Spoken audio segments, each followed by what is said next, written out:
The Commission for Independent Education has changed the way schools will participate remotely in meetings. Moving forward, CIE will be using Zoom webinar, and there are a few differences to be aware of. The first process to be aware of is registration. When you click on the invitation link on CIE's home page, you will be taken to a registration page. This page has 5 questions that must be filled in: first name, last name, email, confirmation of your email, and organization name. After you register, you will receive an email that includes the Zoom link to access the webinar. Please do not share this link, as it will only work with one device per registrant. If you have multiple people calling in, they should all register individually. On the day of the meeting, we advise you to have only one device in the room. Multiple devices in the same room can lead to audio problems that make it difficult for the commissioners to hear you and for you to hear them. If you have multiple people from your team on the call, they should all be in separate locations. When the meeting starts, all of the schools will be listed as attendees. Attendees cannot display their video camera and cannot turn on their microphone unless asked to do so by a moderator. But attendees can ask questions using the Q&A feature. Please note, questions are displayed publicly, so do not put any sensitive or private information in the Q&A. During the meeting, when your school is recognized, you will need to raise your digital hand, which will help moderators find you in the list of attendees logged into the meeting. When this happens, you will be asked to unmute your microphone. Once you unmute yourself, you will be able to speak. If you call in using a phone instead of a computer, you can raise your digital hand by pressing *9 and unmute yourself by pressing *6. Thank you, and we look forward to seeing you at the next meeting.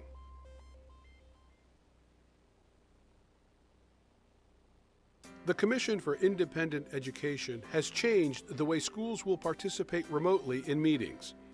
Moving forward, CIE will be using Zoom webinar, and there are a few differences to be aware of.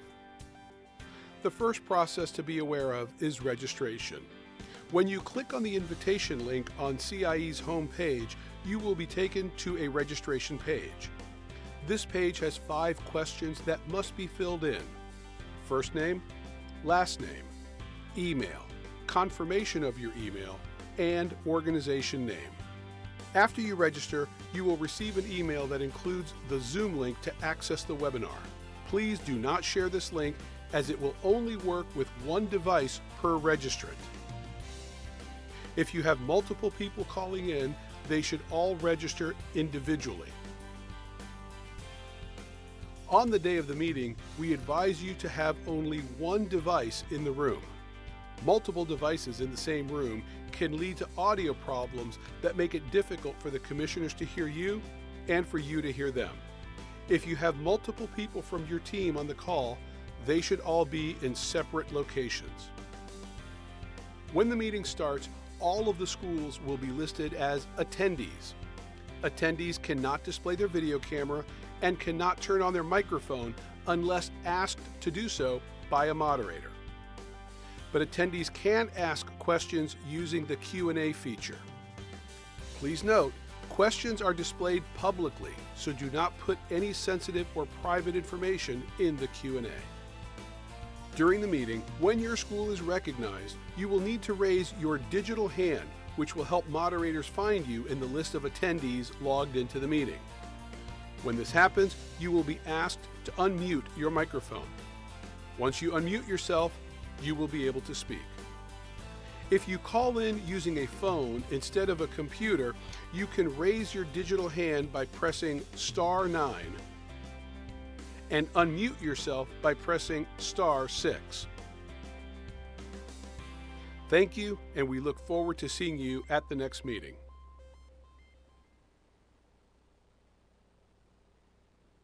The Commission for Independent Education has changed the way schools will participate remotely in meetings. Moving forward, CIE will be using Zoom Webinar, and there are a few differences to be aware of. The first process to be aware of is registration. When you click on the invitation link on CIE's homepage, you will be taken to a registration page. This page has 5 questions that must be filled in: first name, last name, email, confirmation of your email, and organization name. After you register, you will receive an email that includes the Zoom link to access the webinar. Please do not share this link, as it will only work with one device per registrant. If you have multiple people calling in, they should all register individually. On the day of the meeting, we advise you to have only one device in the room. Multiple devices in the same room can lead to audio problems that make it difficult for the commissioners to hear you and for you to hear them. If you have multiple people from your team on the call, they should all be in separate locations. When the meeting starts, all of the schools will be listed as attendees. Attendees cannot display their video camera and cannot turn on their microphone unless asked to do so by a moderator. But attendees can ask questions using the Q&A feature.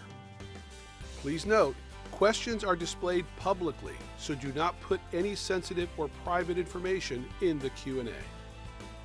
During the meeting, when your school is recognized, you will need to raise your digital hand, which will help moderators find you in the list of attendees logged into the meeting. When this happens, you will be asked to unmute your microphone. Once you unmute yourself, you will be able to speak. If you call in using a phone instead of a computer, you can raise your digital hand by pressing *9 and unmute yourself by pressing *6. Thank you, and we look forward to seeing you at the next meeting.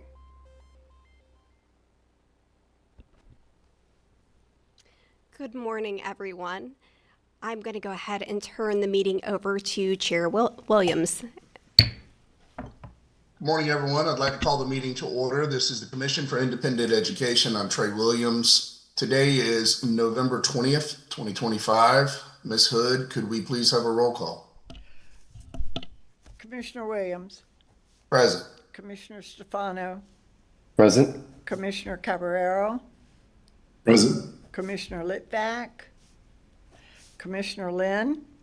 Present. And Commissioner Giuliano. Present. Thank you very much. It's now time for our Pledge of Allegiance. Please stand.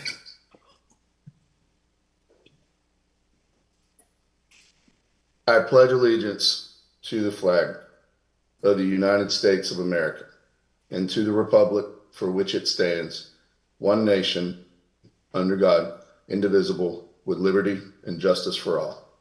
Thank you. Thank you for joining us this morning. This meeting has 2 viewing options that you may have heard on the recording a moment ago. I'll briefly review some of these. You have the option to navigate to the Commission's agenda information web page and click on the webcast that is available there. Today's agenda addresses degree granting institutions. These links will be, will direct you to a live video feed of the meeting that would be used for viewing purposes only. This doesn't allow anyone to communicate with the Commission staff. Option 2, you would need to communicate with the Commission during today's meeting, include institutions on the agenda. You navigate to the same link referenced a moment ago, locate the Zoom webinar registration. There's a separate registration link for each day, and you must register separately. There's a separate registration required for each user. Please enter your school name as it appears so we know who you are. The confirmation email will then come to you, and if your school is called, you can raise your digital hand and unmute yourself.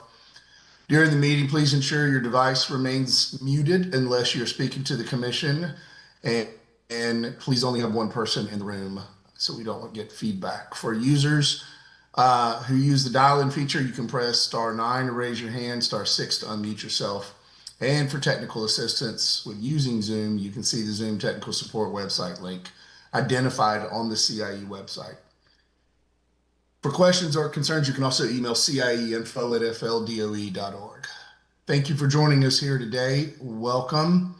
I know it is always challenging in a digital format for us to have the deep and meaningful conversations that we often have in person, but sometimes it's more challenging for us all to be together in the same spot, given everyone's schedule, including the licensees. So we appreciate you navigating the digital world with us here today. Normally, we would do introductions of visitors at this point, but due to this meeting's virtual format, we'll forego the introduction. And we ask that any individual speaking with the commission on behalf of an institution, please state your full name in relation to the school when that occurs. The next item on the agenda is approval of the minutes. We'll consider minutes from the meetings held September 25th and 26th, 2025. Is there a motion to approve the minutes? So move. Second.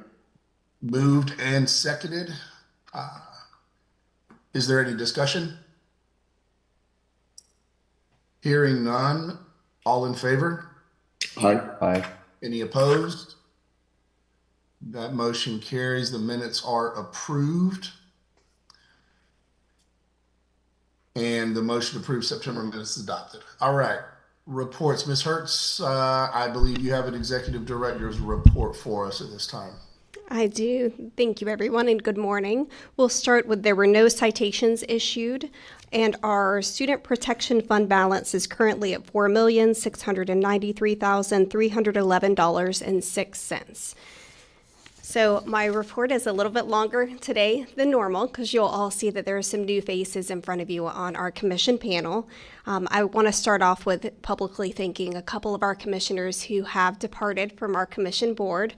Our first is Commissioner Marty. She has finished serving her term. And on behalf of the entire team and the commission, I want to extend my sincere gratitude for her years of dedicated service on the board.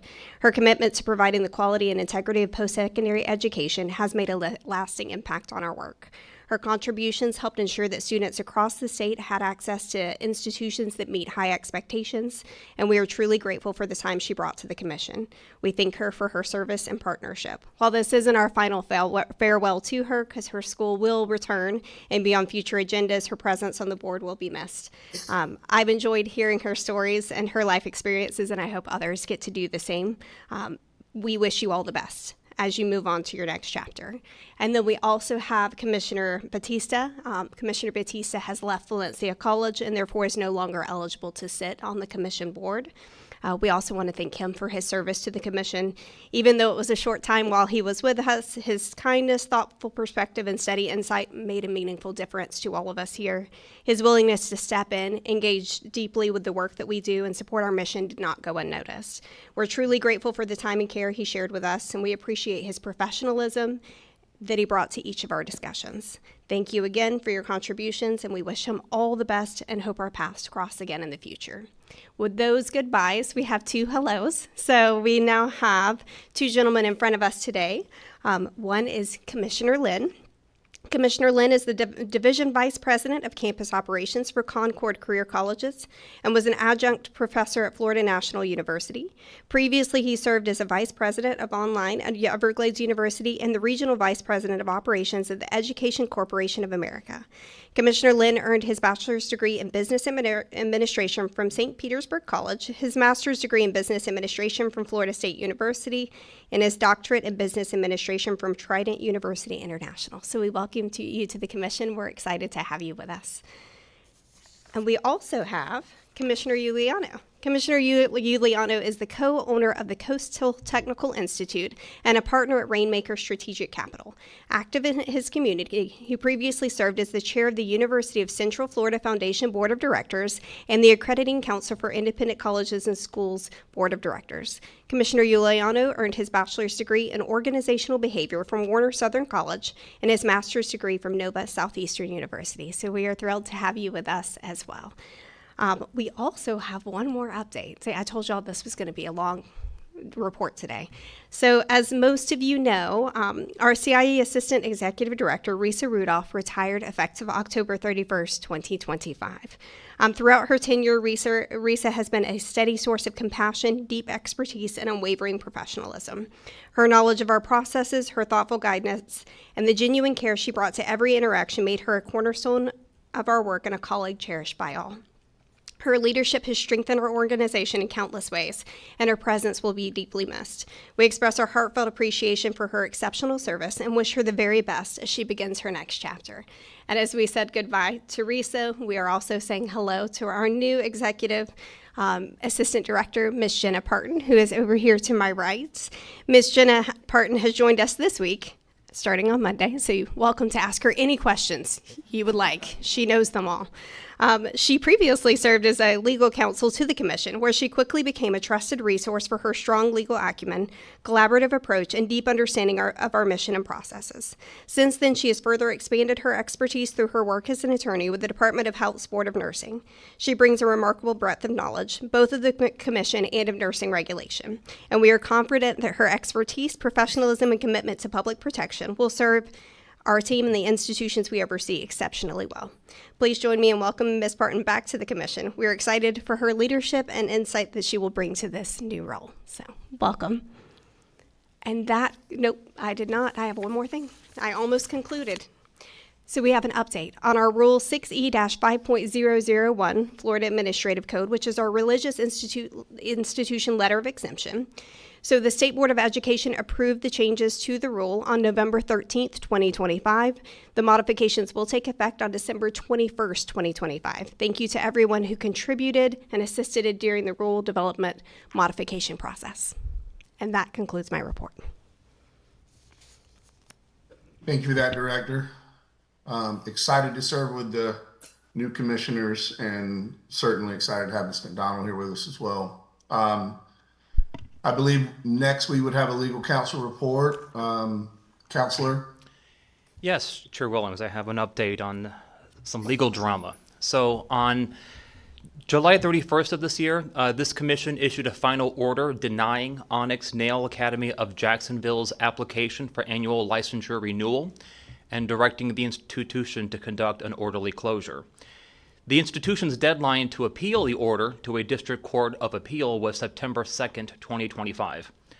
Notwithstanding, Onyx filed its notice of appeal with the 5th District Court of Appeal on September 25th, 23 days late, and did so without counsel.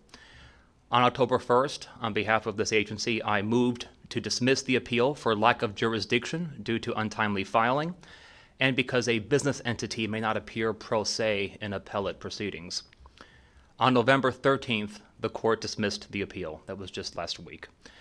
Commission staff have repeatedly directed the institution to complete an orderly closure in compliance with the final order. As of this morning, the institution has submitted none of the required documents, including student records. The institution has been notified that December 1st, 2025 is its final deadline for submission, and that failure to meet that deadline may result in a finding of improper closure. And if you have any questions, I'm available to answer them. Thank you for that, Counselor. In the spirit of that report, the next item on the agenda, number 6, is improper school closures. We have 2 items on this agenda, and we can, is there a motion to take these 2 items by consent? Motion. Do I have a second? Second. Moved and seconded. All in favor? Aye. Aye. Opposed? That motion carries. We'll now ask if any of the commissioners have either of the 2 they would like to discuss prior. Commissioner Lynn? No. Commissioner Giuliano? Commissioner Caballero? Commissioner Stefano? Not this time. Director, do you have any as well? No. All right. With neither being pulled, do I have a motion to accept? Well, I need to make sure that I request before we accept those if there is public comment on either of these two, and find out if we have anyone having raised their digital hand. There's no one on the line. Perfect. Then do I have a motion to accept staff recommendations for items 1 and 2 in section 6 improper school closures? So move. Second. Moved and seconded. All in favor? Aye. Any opposed? That motion carries. All right.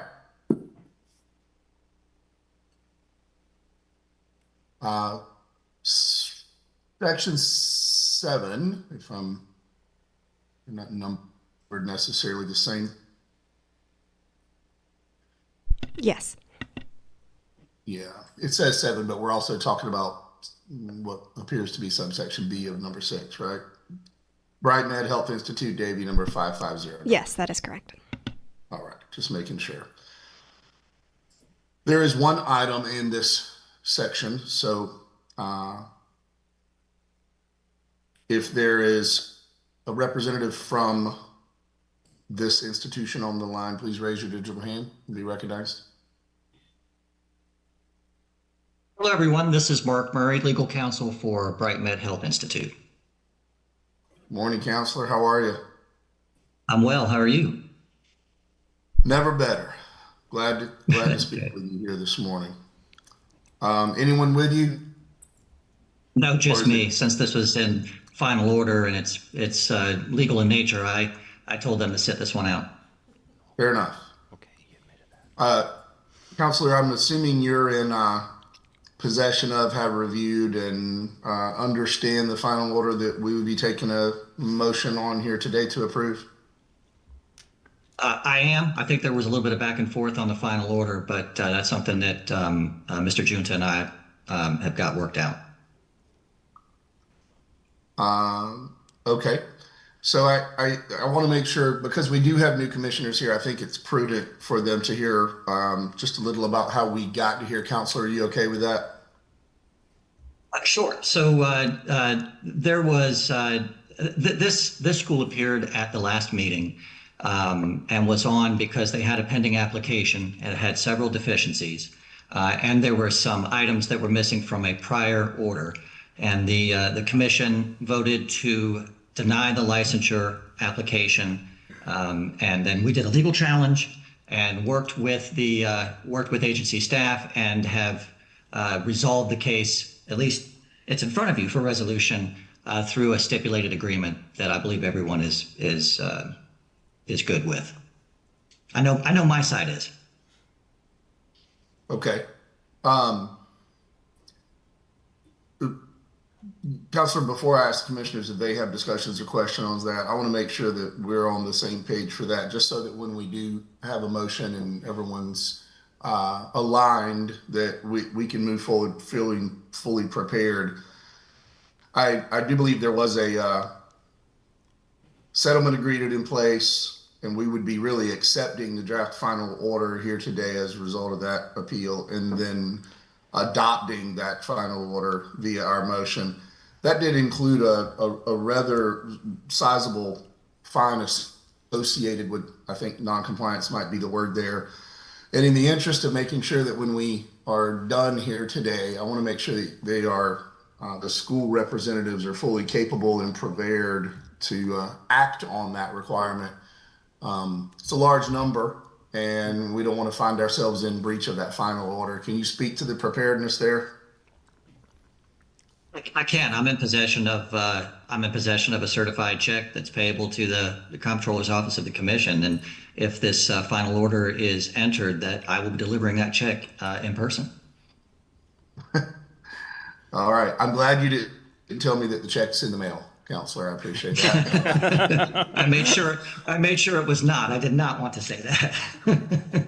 Right. I just wanted to make sure we're on the same page. That was that's not a small number, and we didn't want to move forward without the ability of saying that, hey, everyone's on the same page, knowing that this is going to transpire as it is written in the final order. With that, commissioners, do you have additional questions for Counselor or discussion based on what transpired in September and is now in front of us for consideration?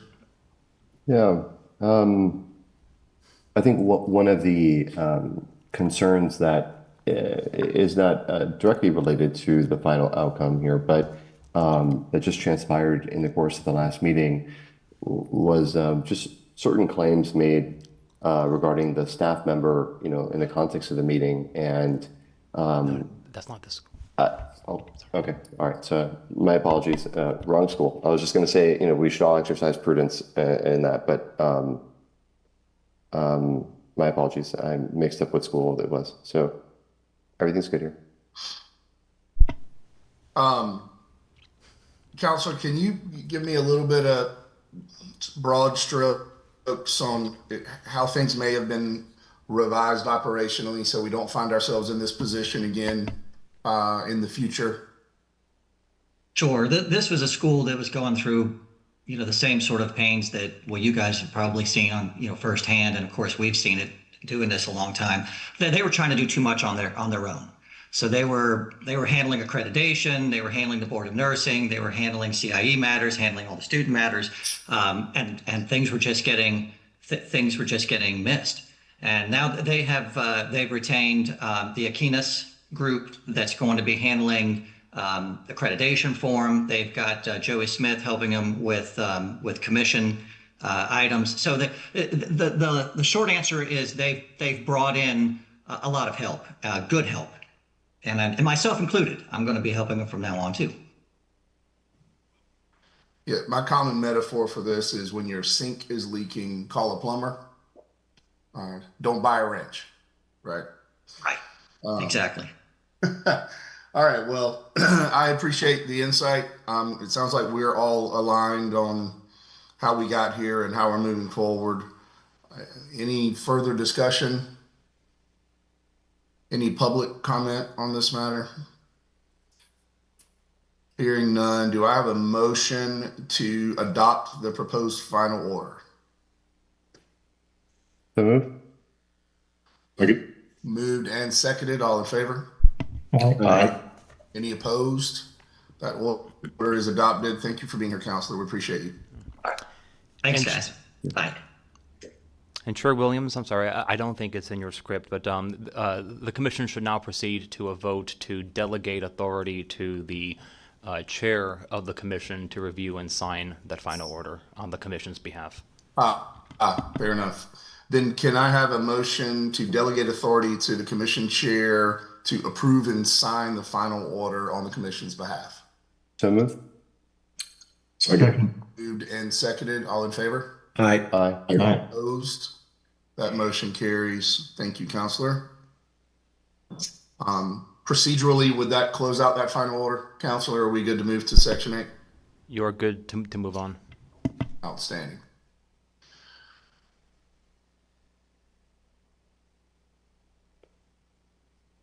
Section 8 starts with institutions ordered to appear back before the commission. There are none. And Section B is application for provisional licensure. There are 3 items in this section. We will be taking them individually. The first item is Anderson University, Orlando, number 13073. If you are here from that institution, please raise your digital hand, unmute, and introduce yourself.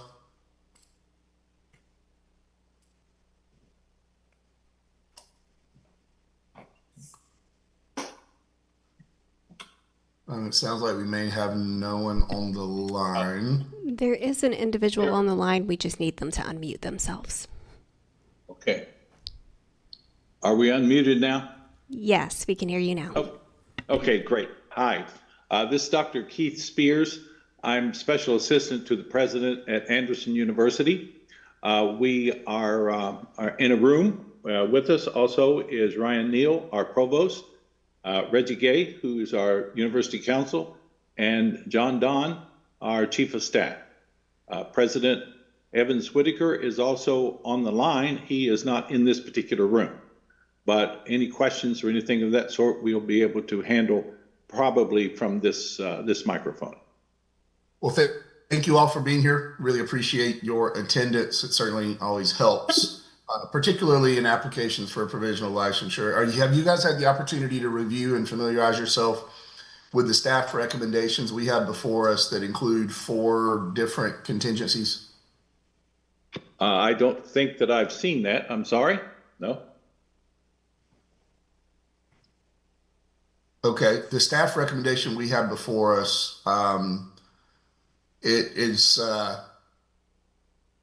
was likely provided to you guys prior to this. I'll let the director confirm that.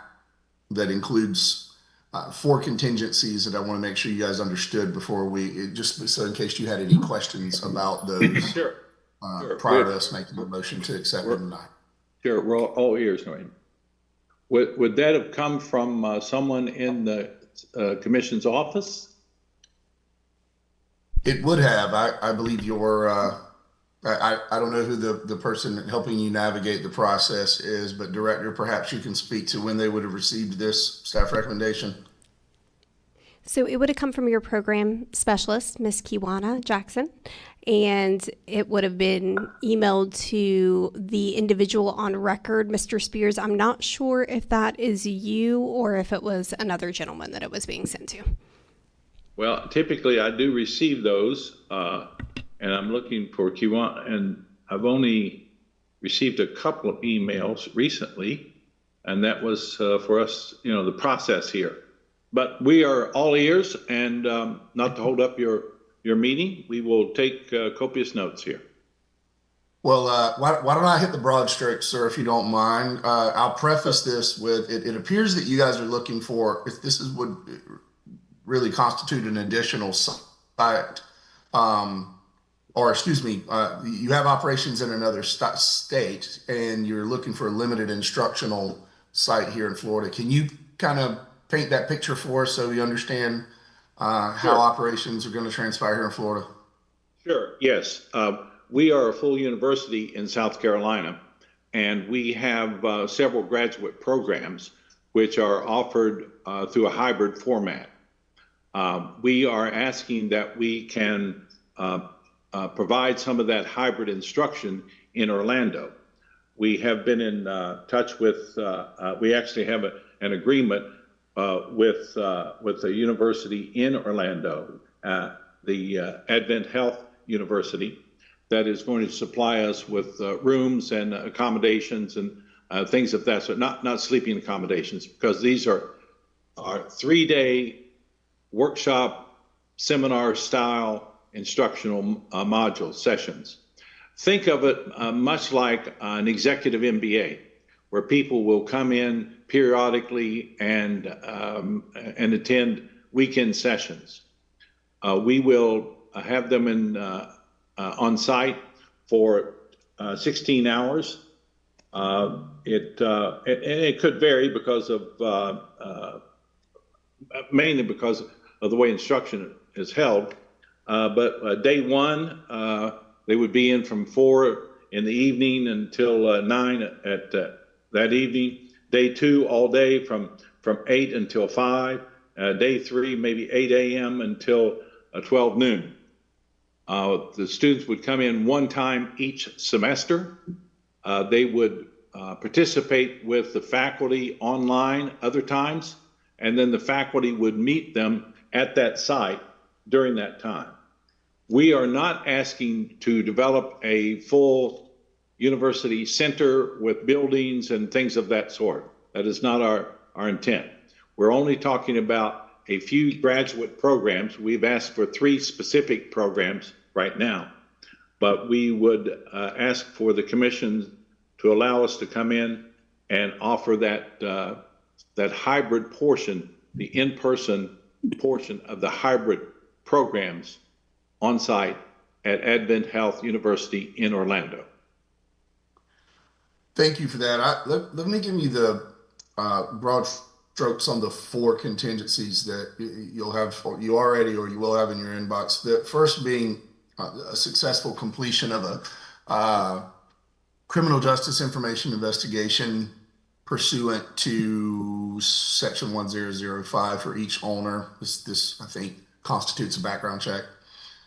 Sure. Number 2 is submission of an updated enrollment agreement. Number 3 is submission of an updated catalog that appeared to maybe include, be missing a refund policy. Number 4 was a pro forma balance sheet. These aren't, as contingencies goes in the CIE world, sir, these are pretty calm and tame. So you guys sound like you have your operations in order already, and I don't anticipate that they would be a challenge for you. There is a 120-day period, or pardon me, there's a 90-day period to get these things done after we take a motion. So you'd have 3 months to handle that. Does all of that sound doable on your side of this equation? Absolutely. In fact, we've gone through this 2 or 3 times with different folks at the commission, and I think because we applied such a long time ago, it probably just needs to be updated. Fair enough. All right, commissioners, do you have questions or comments? No. No. Is there public comment on this matter? Hearing none, do I have a motion to accept staff recommendations for number 13073? So moved. Second. Moved and seconded. All in favor? Aye. Opposed? That motion carries. Thank you for being here. We really appreciate you guys jumping on, and I'm confident we'll navigate these minor contingencies over the next 90 days together. Excellent. Thank you.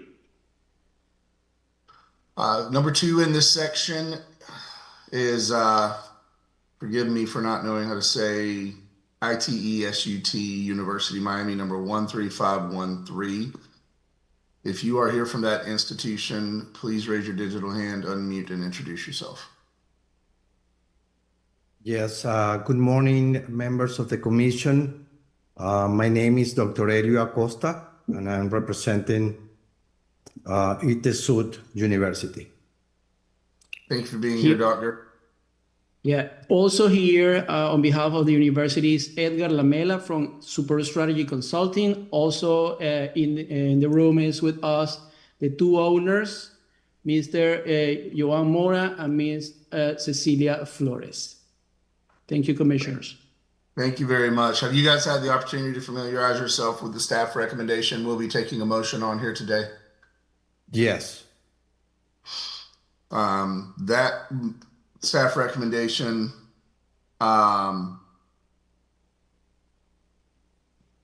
appears to have no contingencies outside making timely and sufficient applications for renewal.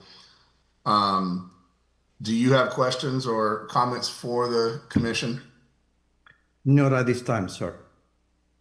Thank you very much. Commissioners, do you have questions or comments from these representatives from number 13513?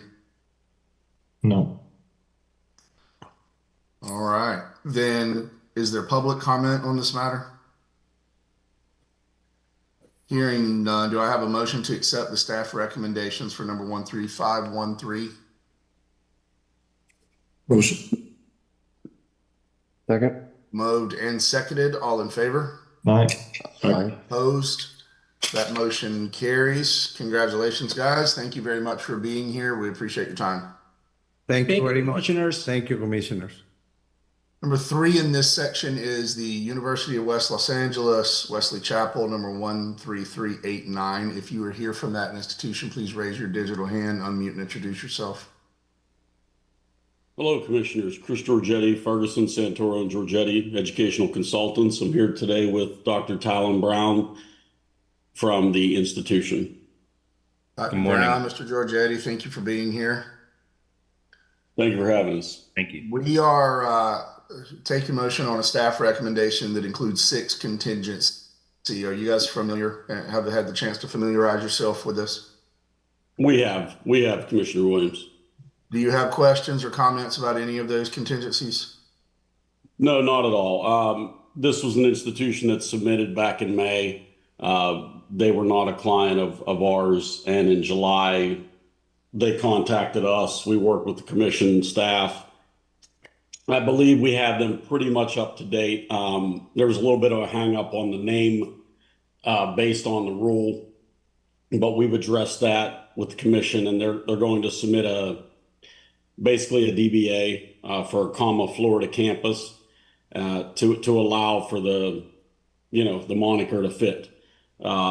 They are a WASC accredited institution. They just received their honor school, I believe, Dr. Brown's 7-year approval. And this is a very, very good institution out in California that really has a lot of plans to bring it to Florida and to do really, really well. They've been traveling throughout I know they were in Germany and Paris and Italy over the last few weeks, meeting with different ministries of education to address the institution, to demonstrate just how organized and functional they are in California. And those ministries actually applauded them for their Florida campus that they were applying for. So we have a lot of irons in the fire right now for the institution, and look forward, if the commission grants the approval, of proving that they're going to be a good addition to our Florida sector here. I have two questions about this. One of the contingencies is around your accreditation. I know from experience how long that can take. Are you guys feel confident about meeting the 90-day clerked order requirement? Are you far enough along with that accreditation process for this campus to be able to hit that 90 days? Yeah, Commissioner Williams, we addressed that with WASC. That was part of the name convention. We had to talk to them about changing, doing a DBA so that that WASC would recognize the Florida campus, even though it wasn't the same name. And it's a chicken and egg thing, right? We're going to have to send them the clerked order that says we're approved. Once we do that, then WASC will approve it, and we'll have that to submit back inside the clerked order response. So are we anticipating a name change then after this approval? No. It's going to be University of West Los Angeles, Florida campus. Right. At some point, they may offer additional programs that would bring it in line with the rule and do a name change down the road, but no plans for that, obviously, in this first initial year of provisional license. Okay. So, Director, I just want to make sure, because I'm reading about the school not meeting the requirements to use the term university. Does the process that Mr. Giorgetti just laid out satisfy the commission for the purposes of leaving that word in on this motion? Yes, we will work with the institution to do this because it is one of their contingencies. So part of the contingency is that they have to make that change before they can be formally licensed. So we will work with them as part of the contingency to make those name changes, and then that will be reflected in their catalog, their enrollment agreements, and our documents. Okay. And Commissioner Williams, if I may, the institution has already submitted the DBA to SunBiz, so it's already been submitted, it's registered, so we're just going to update all the documents to submit as a part of the clerked order to meet the item 4 requirement. Okay. Yeah, submitting for a fictitious name registration with SunBiz is, you mentioned it earlier as well, if you're not a Florida-based entity, it can become chicken and the egg with that as well. Because being on SunBiz, if you're registered outside as your parent company, but you're registering a DBA within the state, I've seen challenges emerge from that.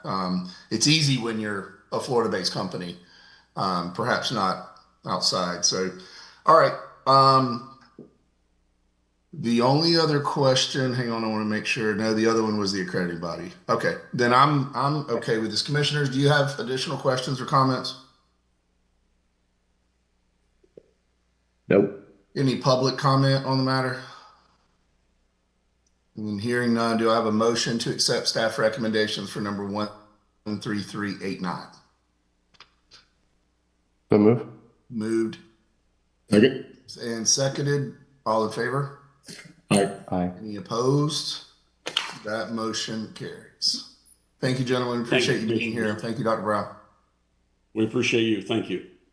All right. Section C, return annual license. There are 3 items that we will be taking individually. The first is Central Christian University Orlando, number 7870. If you are here from that institution, please raise your digital hand, unmute, and introduce yourself.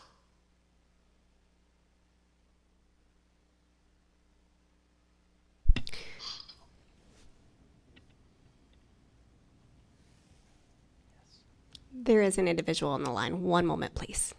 No rush. Dr. Torres, can you unmute yourself, please? Good morning, members of the commission. This is Dr. Torres, Director of Education from Central Christian University. Happy to see you all. Good morning to you, sir. Thank you for being here. The commission is reviewing staff recommendations that include 3 contingencies. Have you had the opportunity to familiarize yourself with what we're taking a motion on here today? Yes, and we have already submitted all documentation requested to the commission staff. Outstanding. I wanted to note that I know you were previously in a substantive change and worked with the commission to alleviate some of the challenges while we navigated the issuance of this license. So thank you for that. Commissioners, do you have questions or comments? Just real quick on contingency number 1. So some additional information has been provided with regards to that. It looks like what I see, the only explanation was that, there was bad debt, not kind of an explanation of how there will be financial improvement, or am I missing that on the? Yes, it's been corrected. Okay. CCU improvement plan has been submitted to the commission. Okay. And really, Central Christian University remains firmly committed to fiscal stability and full compliance with CIE financial standards. Can you summarize that improvement plan for us? Okay, well, upon review, the only negative change identified pertains to a decrease in account receivable. So the university's CPA clarified that the financial statements were prepared in accordance with the generally accepted account principle, the GAAP. Under GAAP standards, receivables past due for more than 1 year cannot be recognized as current assets. So therefore, the adjustment was made to accurately reflect collectible receivables. So this accounting adjustment resulted in a temporary decrease in total net assets, but does not reflect a deterioration in the university's operational performance or liquidity. Man, I love it when people are prepared. Thank you, sir. That was really well said, and I appreciate you being prepped for that question. Commissioner Caballero, I was looking at that as well, and I saw, the review in their balance sheets, there was a $120,000 depreciation expense that made up the majority of that reduction in assets. If they wrote off those uncollectible receivables combined with that depreciation, do you think that gets them to a place that makes you comfortable moving forward? Yes. Well, let me say for those listening that the response to that question, which sounded like it was anticipated and prepared for, is much appreciated that you anticipated that, and we're fully prepared for it. It makes these conversations a lot better. Commissioners, do you have any additional questions or comments? Any public comment on the matter? And hearing none, do I have a motion to accept staff recommendations for number 7870? So moved. Second. Moved and seconded. All in favor? Aye. Any opposed? That motion carries. Thank you for being here, sir, and appreciate your engagement.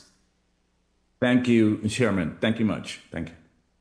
Next item on the agenda is Chancellor Institute, Fort Lauderdale, number 4991. If you are here from that institution, please raise your digital hand, unmute, and introduce yourself.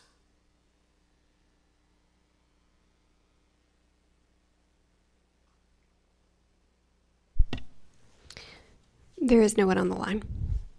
All right.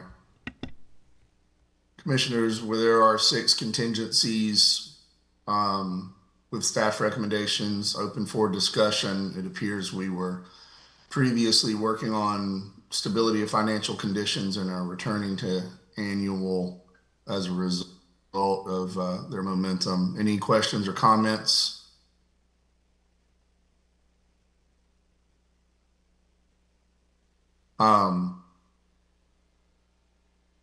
I wanted to ask Director if we're anticipating an escalation as a result of the need for a remediation plan in their PN program. I mean, are we going to see this again because they may potentially be on probation? Is that was the impetus for that need for the remediation plan? So we would be requesting the remediation plan for this institution, and those would come back to us in a status almost like a progress report. So they would be providing us a remediation plan for this PN program to ensure that they can improve the scores that they currently have. If they are to go on probation with the Board of Nursing, at the next time that they would arrive in front of the commission for consideration, the commission then could consider taking them, moving them back to a provisional status by finding that a sub change has occurred due to that program being placed on probation, but it is not yet. But the need for the remediation plan is based around NCLEX scores. Is that what I'm understanding? Yes, that is correct. Okay. Do you have that scores in front of you, just so we'll know? Sure, give me just a second. I pulled them for you.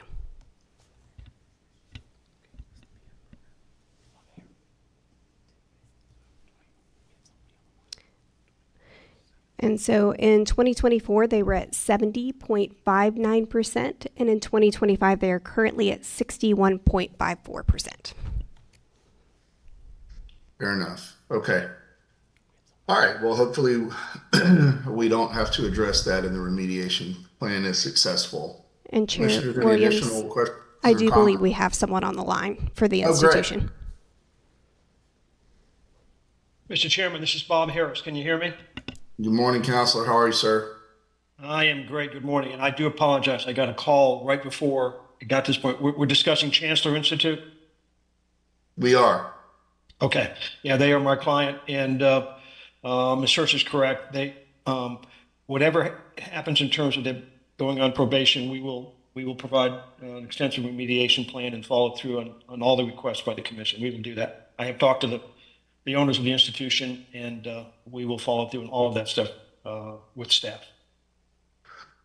Yeah, thank you, Counsel. The reason I was asking was that if that remediation plan had not been instituted, it seemed likely that we may be revisiting this issue again, as opposed to building it within the next 90 days. I hope that you guys have been proactively instituting it so that there isn't a need to react to being placed on probation. So are you aware that perhaps they proactively instituted this remediation plan that we're going to be receiving at a later date?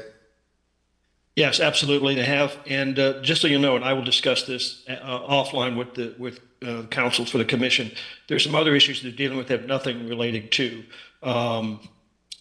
the nursing program, but from a corporate point of view that we're dealing with. But again, I'll talk to Mr. Gentry about that, so he'll be completely aware. But yes, they have implemented many of those things already and are doing whatever they can to move forward on that. So yes, sir. All right. Commissioners, do you have additional questions or comments for Councilor Harris? Any public comment on this matter? Then I will let the attorneys connect on this later about other outstanding issues. We'll ask for a staff recommendation as it stands to include those 6 contingencies. Do I have a motion? Second. Do I have a second? Second. Moved and seconded. All in favor? Aye. Aye. Any opposed? That motion carries. Thanks for being here, sir. Appreciate your time. Thank you, Mr. Chairman. Thank you, Commissioners, very much. Next item on the agenda is Orlando University, Orlando number 3835. If you're here from that institution, please raise your digital hand, unmute, and introduce yourself. Good morning, Commissioners. This is Dr. Joe Angley with Cole Middleton Group Education Consultants. And with me, I believe, is Mr. Murray, the legal counsel for Orlando University. Yes, I'm on as well. Awesome. Thank you, gentlemen. All right. Have you had the opportunity to review the staff recommendation that includes 5 contingencies we're taking a motion on here today? Yes, we have. Any questions or comments about those contingencies? No, Commissioner. I think they seem pretty clear to us. Some of these we've already obtained, so and we'll get these in due order once we receive the clerked order. Okay. Can we talk briefly about the 5th contingency about financial condition, including an improvement plan or a teach-out plan? Tell me where you guys are with that. That's the others seem like you may be able to navigate that in 90 days pretty easy. That the 5th one there, if you're not prepared for it now, that's a pretty quick timeline to turn that around. Yeah, so we've already prepared the financial improvement plan that was actually submitted to the commission as part of the response to the annual license comments. So that's been done. The institution, is small. It's kind of a one-on-one graduate program run online. So the finances are small, but the expenses are also extremely small. So. And really, I think the main cause was that Dr. Zhao, who's the president of it, they had kind of stopped enrolling last year, so their income was way down, and down anyways, and they reported a small loss, and so we're aware of that and have put together a plan to address that. Okay. Commissioners, do you have questions or comments? And do they have any students now? Yes, I believe they have 6. Okay. It's all run online, and yeah. But yeah, they have 6 right now. And which program are these 6 in? Now that I couldn't tell you exactly. Okay. Probably spread around the 3 different degrees. Okay. Yeah. All right. Any additional questions or comments? Any public comment? Hearing none, do I have a motion to accept staff recommendations for number 3835? So moved. Moved and seconded. All in favor? No. Aye. Any opposed? That motion carries. Thank you for being here, gentlemen. Appreciate your time. Thank you, Commissioners. Appreciate it. Thank you. Next, section D is application for annual license. There are 6 items in this section that we will be taking individually. The first item is American Meridian University, Miami, number 4980. If you are here from that institution, please raise your digital hand, unmute, and introduce yourself.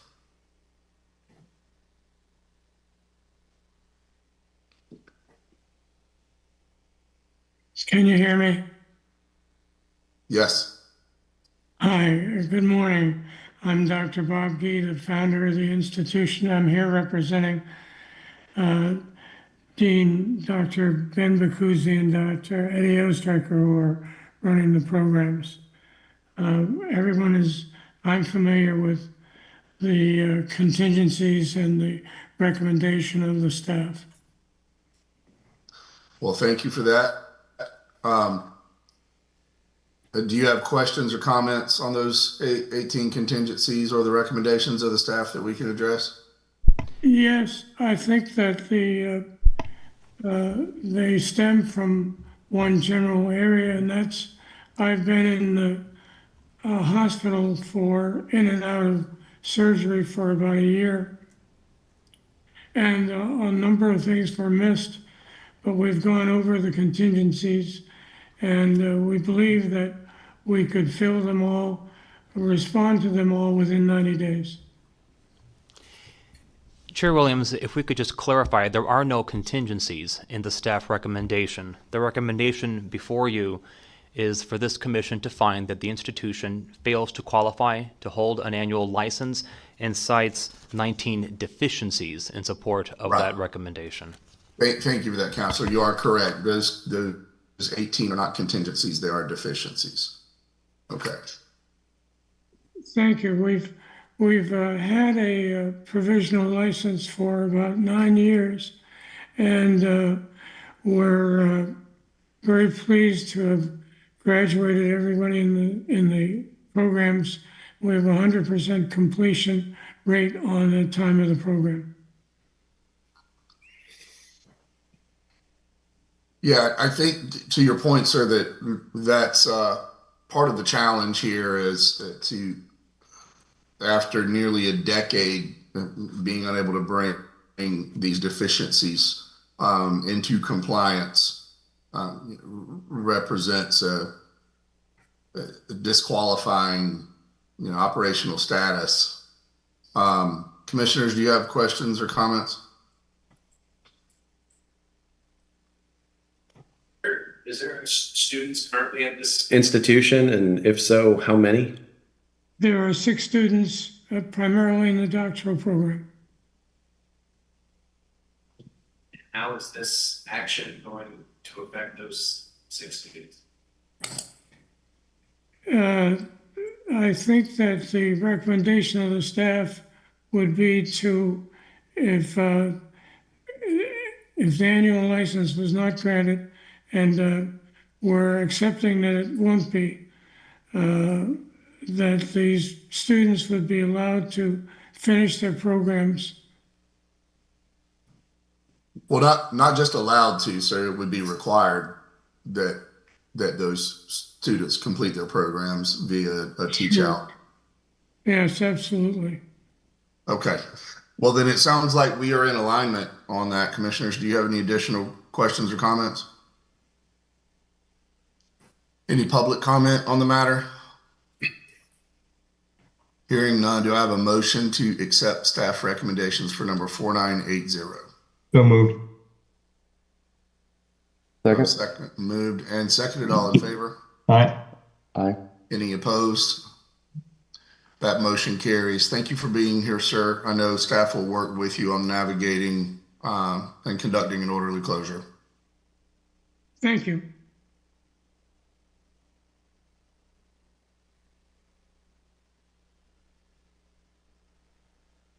Number 2 is Christ College Satellite Beach number 13112. If you are here for that institution, please raise your digital hand, unmute, and introduce yourself.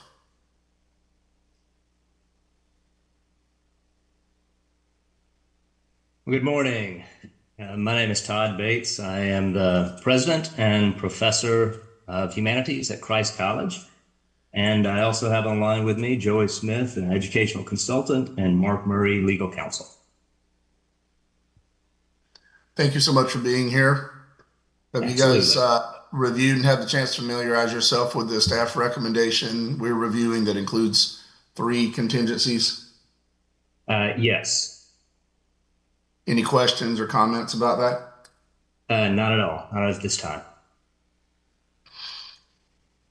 Outstanding. Commissioners, do you have questions or comments?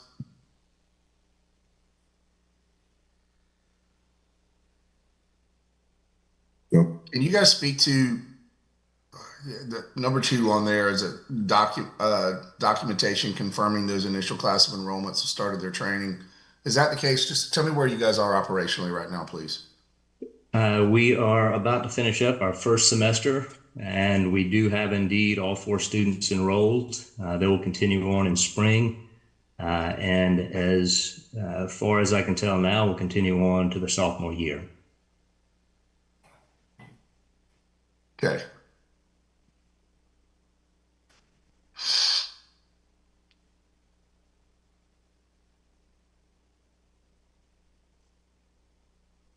Do you know, or Director, do you know if this on-site visit has been scheduled already? I do not believe this one has been scheduled at this time. Now, we have no date set. Okay. I'm just thinking about the 90 days and the holidays, sir.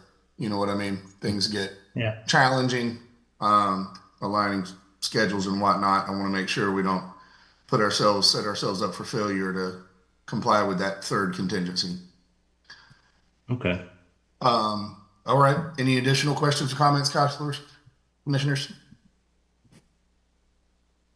Any public comment on the matter? Then hearing none, do I have a motion to accept staff recommendations for number 13112? So moved. Second. Moved and seconded. All in favor? Aye. Any opposed? That motion carries. Thank you for being here, guys. Appreciate you. We'll navigate those together. Absolutely. Thank y'all. Number 3 is International Holistic University Jacksonville, number 13048. If you are here from that institution, please raise your digital hand, unmute, and introduce yourself. Good morning. My name is Dr. Nadia Shiraudo, and I'm the president of the university. I'm also in the room. My name is Nelly Gallo, and I am the translator. Thank you for being here so much. Are you in possession and have you had the opportunity to review and familiarize yourself with the staff recommendations we're taking a motion on here today? Yes. It appears your single contingency is completion of an on-site visit. I'm unaware whether that's been scheduled or not, but I'll say the same thing I said a minute ago is that can get complex through the holidays. It's easy to lose 45 of those 90 days if it's not scheduled quickly. So I would encourage you to avail yourself to your program manager and get that scheduled as soon as possible. We have had the on-site visit last week and was successful. Well, then likely you guys have corrected that since the paperwork that we're reviewing was created. So hopefully that means your single contingency has been satisfied. Do you have any additional questions or comments about staff recommendations? No. Okay. Then commissioners, do you have any questions or comments? No. Any public comment on the matter? Hearing none, do I have a motion to accept staff recommendations for number 13048? So move. Second. Moved and seconded. All in favor? Aye. Aye. Any opposed? That motion carries. Congratulations, ladies. Thank you for being here. Thank you very much. Thank you very much. Number 4 is Personal and Professional Development University Doral, number 13025. If you are here for that institution, please raise your digital hand, unmute, and introduce yourself.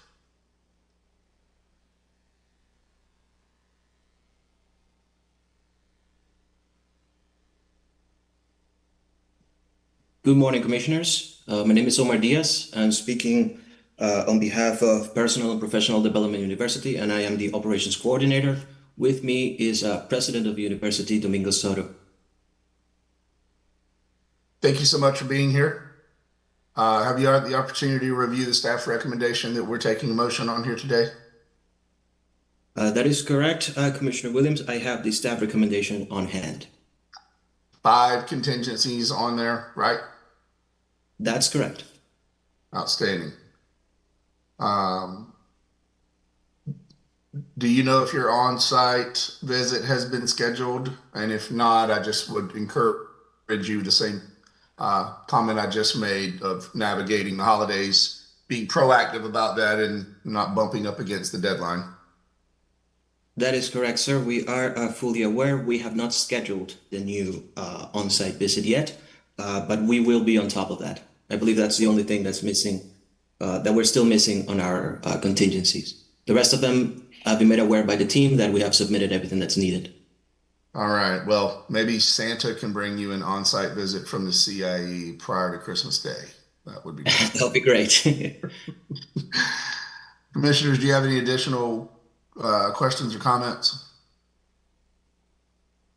I have a question. Previous 2 audits show pretty significant net loss. Was that considered in the contingencies, or was there some discussion around that? Absolutely, Commissioner. We in fact submitted a financial improvement plan. Our university is still a very small university. And because of that, we've been in efforts of marketing. We currently have only 8 students, and we began operations on November of 2024, which was when the provisional license was issued for us. So far, we have sufficient working capital. I believe that was submitted as well, but if you want me to go over those documents, I can do so right now. So we are confident that we can bring the university to profitability by the end of 2026. Okay. I'm new here, so I don't think I saw the financial improvement plan. So thank you for that. Of course, sir. Would you like me to go over it? Well, sure, if you'd like to.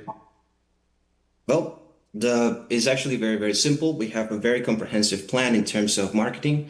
From the moment that we started to implement this plan, which was around the in June of this year, we've already seen significant increase in leads. So we're expecting to be somewhere between 20 to 30 students by the end of 2026. That alone should be enough. In the meantime, we have around 200. Yeah, we have around 3 times the needed working capital for our yearly budget. So in that sense, well, we're confident that we can make it there and that we'll be profitable by then. Great. Thank you for that. Of course.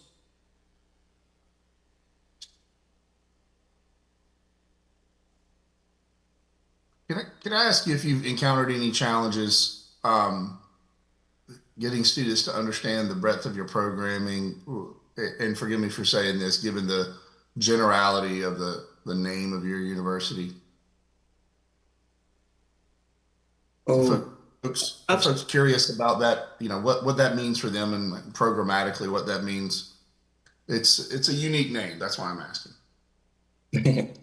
I see. I understand, sir. So far, by the academic and marketing director, there's been, that's precisely why our marketing effort didn't start exactly in November 2024 when the license was issued, because we did have some things to adjust in the way that we do the marketing, precisely so that the name would catch with our target audience. So there were some challenges there, and that's why we started in June.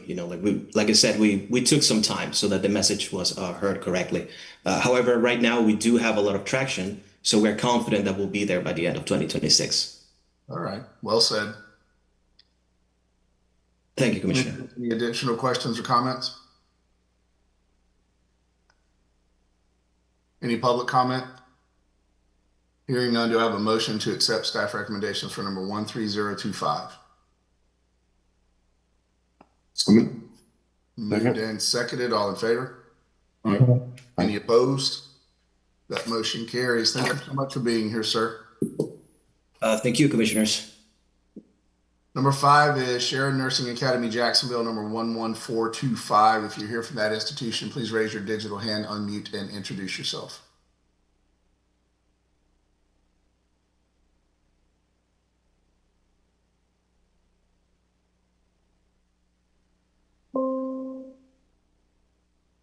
I'm Sharon.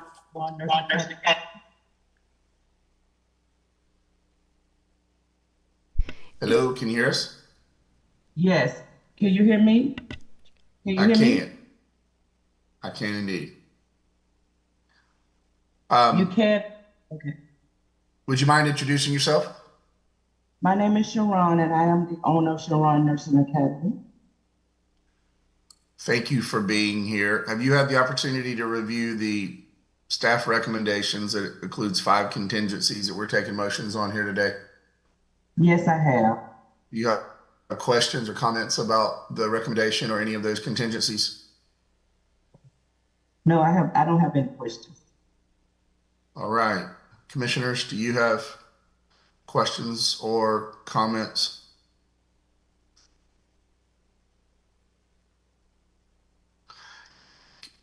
I have one. Can you give us a little update? The 5th contingency is around your clinical matrix and clinical agreements. Can you tell me where you are with those? That with a 90-day timeline and the holidays coming up, if those are not in process, that sounds maybe perhaps a hill too far. So where are you with those clinical agreements and having those to be able to provide? So I have currently 18 of them. I don't know how I missed them not being sent into the CIE, but I do already have them set in place. Okay. Did you say 18 of them? Yes. Okay.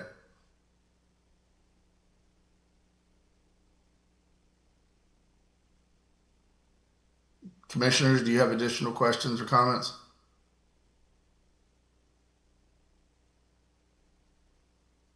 Any public comment on the matter? Hearing none, do I have a motion to accept staff recommendations for number 11425? Moved. Second. Moved and seconded. All in favor? Aye. Aye. Any opposed? That motion carries. Thank you. Congratulations, ma'am. Thank you for being here. Number 6 is the last item in this section, University of Technology, Entrepreneurship, and Leadership, Doral, number 13016. If you're here from that institution, please raise your digital hand, unmute, and introduce yourself.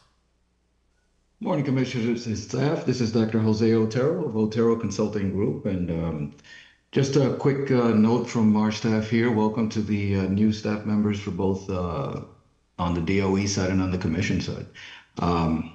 A heck of an A-list has officially been built. We also have the client on the line that should be able to start speaking. Thank you for that, Dr. Otero. Always a pleasure. The licensee, can you hear us? Can you introduce yourself, please?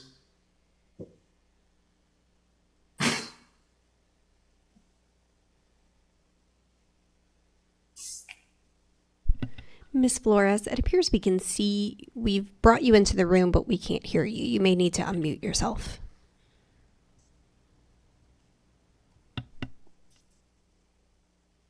Yeah, I think that Jose Ignacio Palma has to be in the room.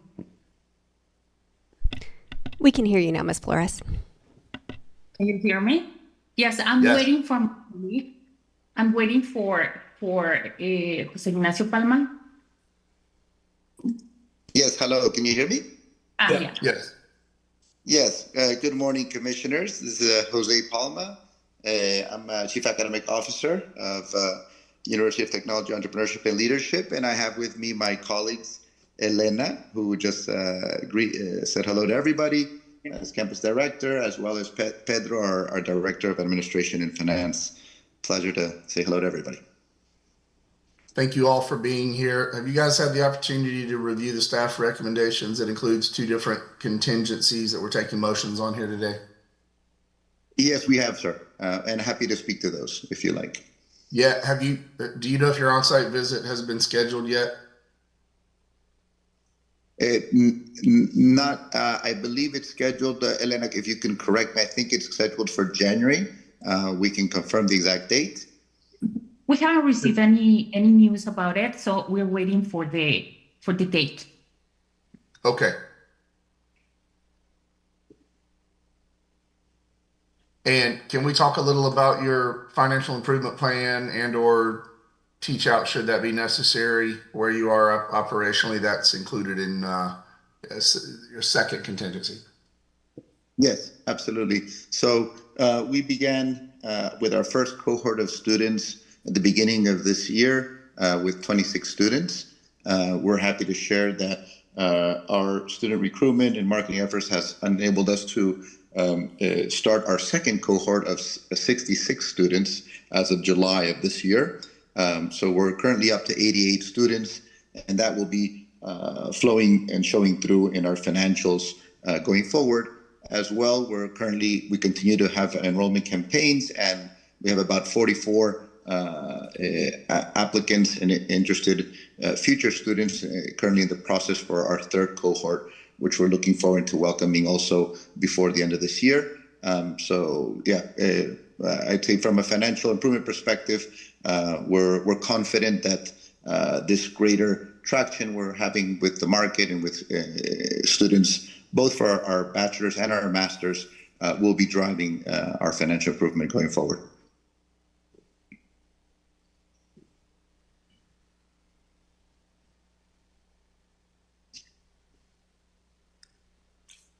Can you tell me, since we're getting close toward the end of the year here, are you where you expected to be year to date? Yes, we are, sir. Yes, we are.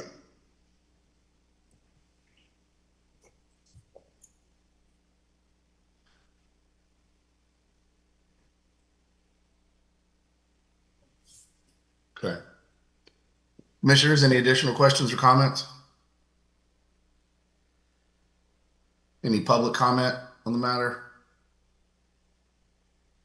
Hearing none, do I have a motion to accept staff recommendation for number 13016? Motion.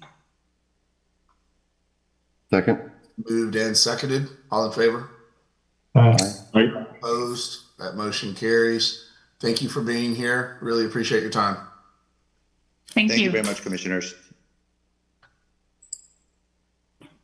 Next item on the agenda is application for extension of annual license. There are none. After that follows F, application for annual license. There are 20 items in this section. Do I have a motion to accept these application for annual renewals by consent? So move. Second. Moved and seconded. All in favor? Aye. Aye. Opposed? That motion carries. I'll now move through and ask if you guys want to pull any from those 20. Commissioner Stefano? None at this time. Commissioner Caballero? None, Mr. Chair. Commissioner Lynn? None at this time. Commissioner Juliana? Director? None. Okay. I have none as well. Then do I have a motion to accept staff recommendations for Section F, items 1 through 20? Chair Williams. Yep. I apologize. Before we take that vote, can we ask if there's anybody from these schools who wants to comment? Thank you, Counselor. I'm terrible about leaving that out, guys, and I apologize for that. Before we ask for that comment, if there is someone on the line from any of those institutions, feel free to raise your digital hand, unmute, and introduce yourself if you'd like to speak to the commission. And then after that, we'll ask for public comment.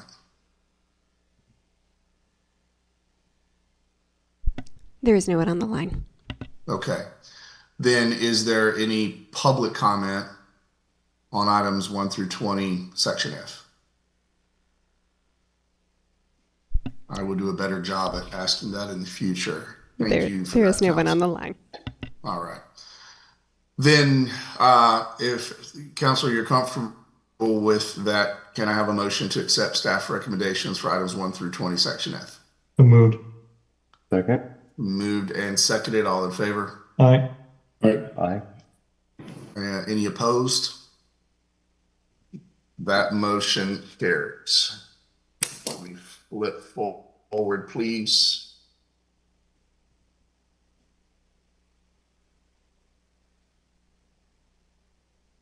Section G is application for license by means of accreditation. There are 2 items in this section. We will take them individually.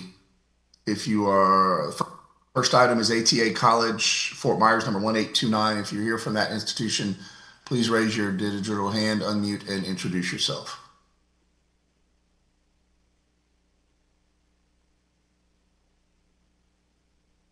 My name is Kyle Weber, Director of Compliance. Can you all hear me? We can. How are you, sir? I'm great, thank you. And Mark Gutman, I'm the Executive Director of ATA College in Fort Myers. Gentlemen, thanks for being here this morning. Do you have any questions or comments for the commission? I don't. I do not. Do you guys feel like you just gave birth having navigated the license by means of accreditation process?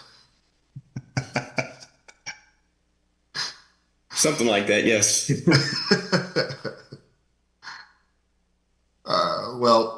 Commissioners, do you have questions or comments, please, gentlemen?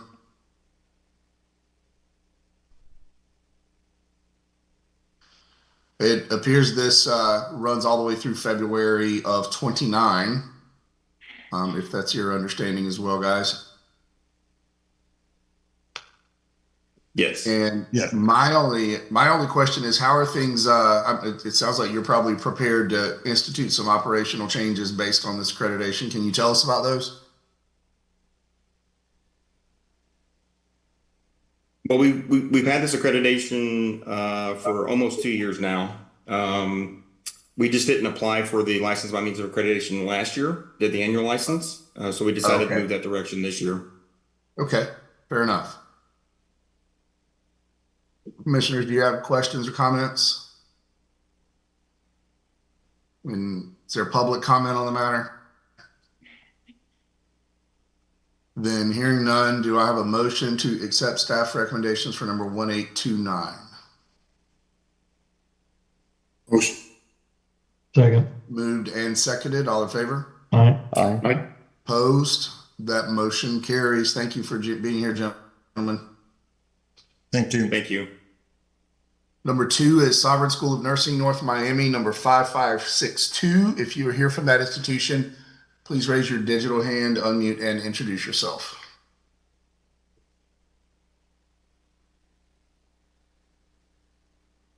Hi, good morning. My name is Lisa McLean. I am the campus director, and I'm also here with legal counsel, Mark Murray. Good morning, Ms. McLean. How are you? Good morning. I'm doing great. How about you? Never better. Awesome. Have you had the opportunity to familiarize yourself with the staff recommendation that has 4 contingencies? Yes, sir. We're taking motions on here today. Yes, sir. Do you have questions or comments about that? No questions. They're pretty clear. I think my question here is, can you give us an update on your RN program, where things are right now? Our RN program is still ongoing. We do have a small amount of students. That's towards the end of the program, the NCLEX portion. They're getting ready to graduate. Okay. In reviewing your passage rates, if I'm reviewing them over a 3-year period, those numbers fluctuate, but from 50 to 66 to 46. Can you tell us where you are for this year? The numbers we have trail, I guess the 46 is a year-to-date number. Is that what you have as well? Is that number still accurate for 2025? Yeah, we do have some testers that have gone in after that report was listed. So it may have increased a bit because we do have a few that went and passed on the first attempt. We're hoping a few other students will go towards the end of the year and improve the rate a little bit. So that way, our rates could at least show the improvement. But we have been taking grounds with our instructors and students in ensuring that the students understand the critical judgment questions that are being tailored on the exam. So that way they're not nervous when they take the test. Unfortunately, we did have few that did not pass on the first attempt, but they were successful on the second attempt. Have you heard from the Board of Nursing on your passage rates at all? No, there's been no communication. You understand why I'm asking, right? Possibly, not sure. Just the passage rates, if I'm understanding it correctly, have to fall within 10 points of the industry average. And if I said that correctly, I think for the past 3 years, those would have fallen short of that metric. That's why I'm asking. Okay. Understood. There may be a commissioner who's more familiar with this than I am, but after 3 years of that, I'm somewhat surprised you haven't heard from them Director, am I thinking about that correctly? So yes, the Board of Nursing typically looks at if they are below 10 percentage points for 2 consecutive years, then they will be considered for probation. I believe the next Board of Nursing meeting is in February of 2026. But when they review that in February of 26, is it to include year end for 25? Or is there a delay between what they're reviewing and what they're acting on? It would include 2025. Okay. I think the biggest red flag is Q2 of 2025, which is this year, was 3 out of 8. It looks like 37%. So have we made improvements since then? How did do we have numbers for Q3? Were they better? Because it looks like it's just going one direction, which is kind of down. Looks like it shows no testers in Q3. I'm assuming that's what the NT means. Hey, everyone, this is Mark Murray. Hang on a sec. So I've got the updated NCSBN report that's through Q3. Passage rate now is at 46.15% in the ADN program, and then the PM program is at 100%. She had 2 testers in Q3 that both passed. And I think Licia is a little bit nervous. Licia, we probably need to go into detail about what you've done to retool this program. Okay. And I'll let her elaborate on this, but what she's discussed with me is when the program started dropping, she ceased enrollment and what about retooling it. And what it's done is actually has a new program that has been approved by the Board of Nursing, and the new program is what's going to, in essence, go forward. She's got some students left in the existing program, but she's not going to just abandon those students. She's going to bring them in, not into the new program, but into the new retooled, what she's done to fix the program. So, Licia, I think that's the natural concern for the commissioners here is, okay, what's going to happen with this RN program, because these rates are not good and they haven't been good for a couple of years. And so that's what they really want you to speak to. Okay, no problem. I wasn't quite sure. Okay, so like Mark did mention, the rates, I acknowledge, yes, of course, the rates were low, and a few of the commissions are new on the board, so you may not have realized we did have an issue with one of our testing platform that we utilize for students that did their exit. They did not give us the proper platform for the clinical judgments, so a few of our students were affected. We realized that late. We did make corrections. A few students did come and remediate, and we were able to tailor them to understand the NCLEX exam and how it's being presented for the new changes. A few of them did go and pass, and a few of them that didn't come in for the review failed. However, as Mark mentioned, we also are working with these few that we have, about 12 remaining students. That's towards the end. After Q3, we did have a few others that went in and tested. They passed on the first attempt. I know it won't magically jump to 80% at the end of the year, but the students that have been going thereafter, they have been successful because they have been receptive to the feedback or the education that we've been providing for them to understand the test plan. Or aimed at the end, of course, of this program, if the Board of Nursing, once the Board of Nursing should make us aware, based on the pass rate, we're on probation, we're working with these few students that we do have, that's towards the end, to ensure that they get what's needed, understand the concept of the testing for taking the NCLEX, and they can go forth and be productive. And we're also working on the new program, as Mark mentioned, that will be implemented towards next year, once all certification has been approved by the various boards. Okay.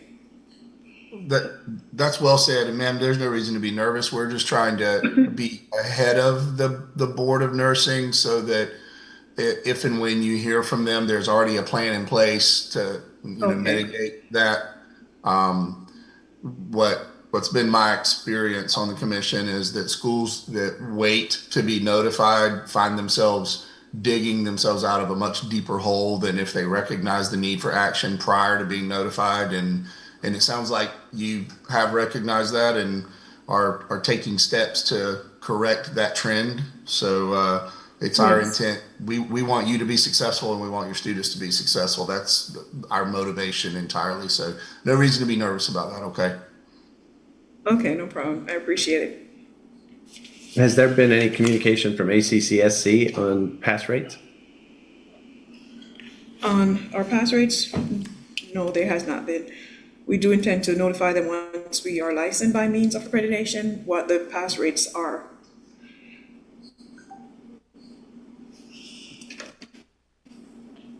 So, quick question. I'm just trying to understand the numbers here. It shows that you're running the last 2 years with 100% placement. That's great. However, I'm looking down at your licensure pass rate, and it looks like we've had no graduates over the past 2 years, which doesn't really line up. And then I look at of the folks, you had 12 testers in 2024. What was that from? What pool of graduates was that from, or was it, or do we just not have the accurate graduate information on that grid sheet or whatever on that report? Because I'm showing 2024, 12 people attempted to take the test, but I'm not showing any graduates preceding that, and I'm seeing 100% placement. So with a low pass rate, I'm wondering how are they getting jobs in the field, or are they getting placed without having a successful pass? The students, like I mentioned, there are some that passed on the second attempt. They were not successful on the first attempt, but they do pass on the second attempt, and they have been successful in retaining jobs. As we know, Florida is short of nurses and in need of nurses, so I've had no issues assisting our students finding jobs. So they are being placed in various facilities, hospitals, home health, various places, assisted living facilities. I have no issues with that. So a lot of them are getting placed without passing the NCLEX? I'm sorry? So a lot of these folks are placed without passing the NCLEX? No, they have to be a nurse before they can That's what I get was a just retained wondering. job. I'm seeing the pass rate, and I'm seeing 100% placement. So Yeah, I these think the folks- disparity there is there's a difference between completing the program and passing the NCLEX, and we're curious how you could have 100% placement if you don't have 100% pass rate. Chair, if I may, I think what's being represented is that the passage rates you're seeing are first-time passage rates. They're not total passage rates. So people who retake the exam are not necessarily captured in those figures. Ms. Sharon, by any chance, do you have any figures about concerning the total or eventual passage rate of your graduates that might help to illuminate that distinction?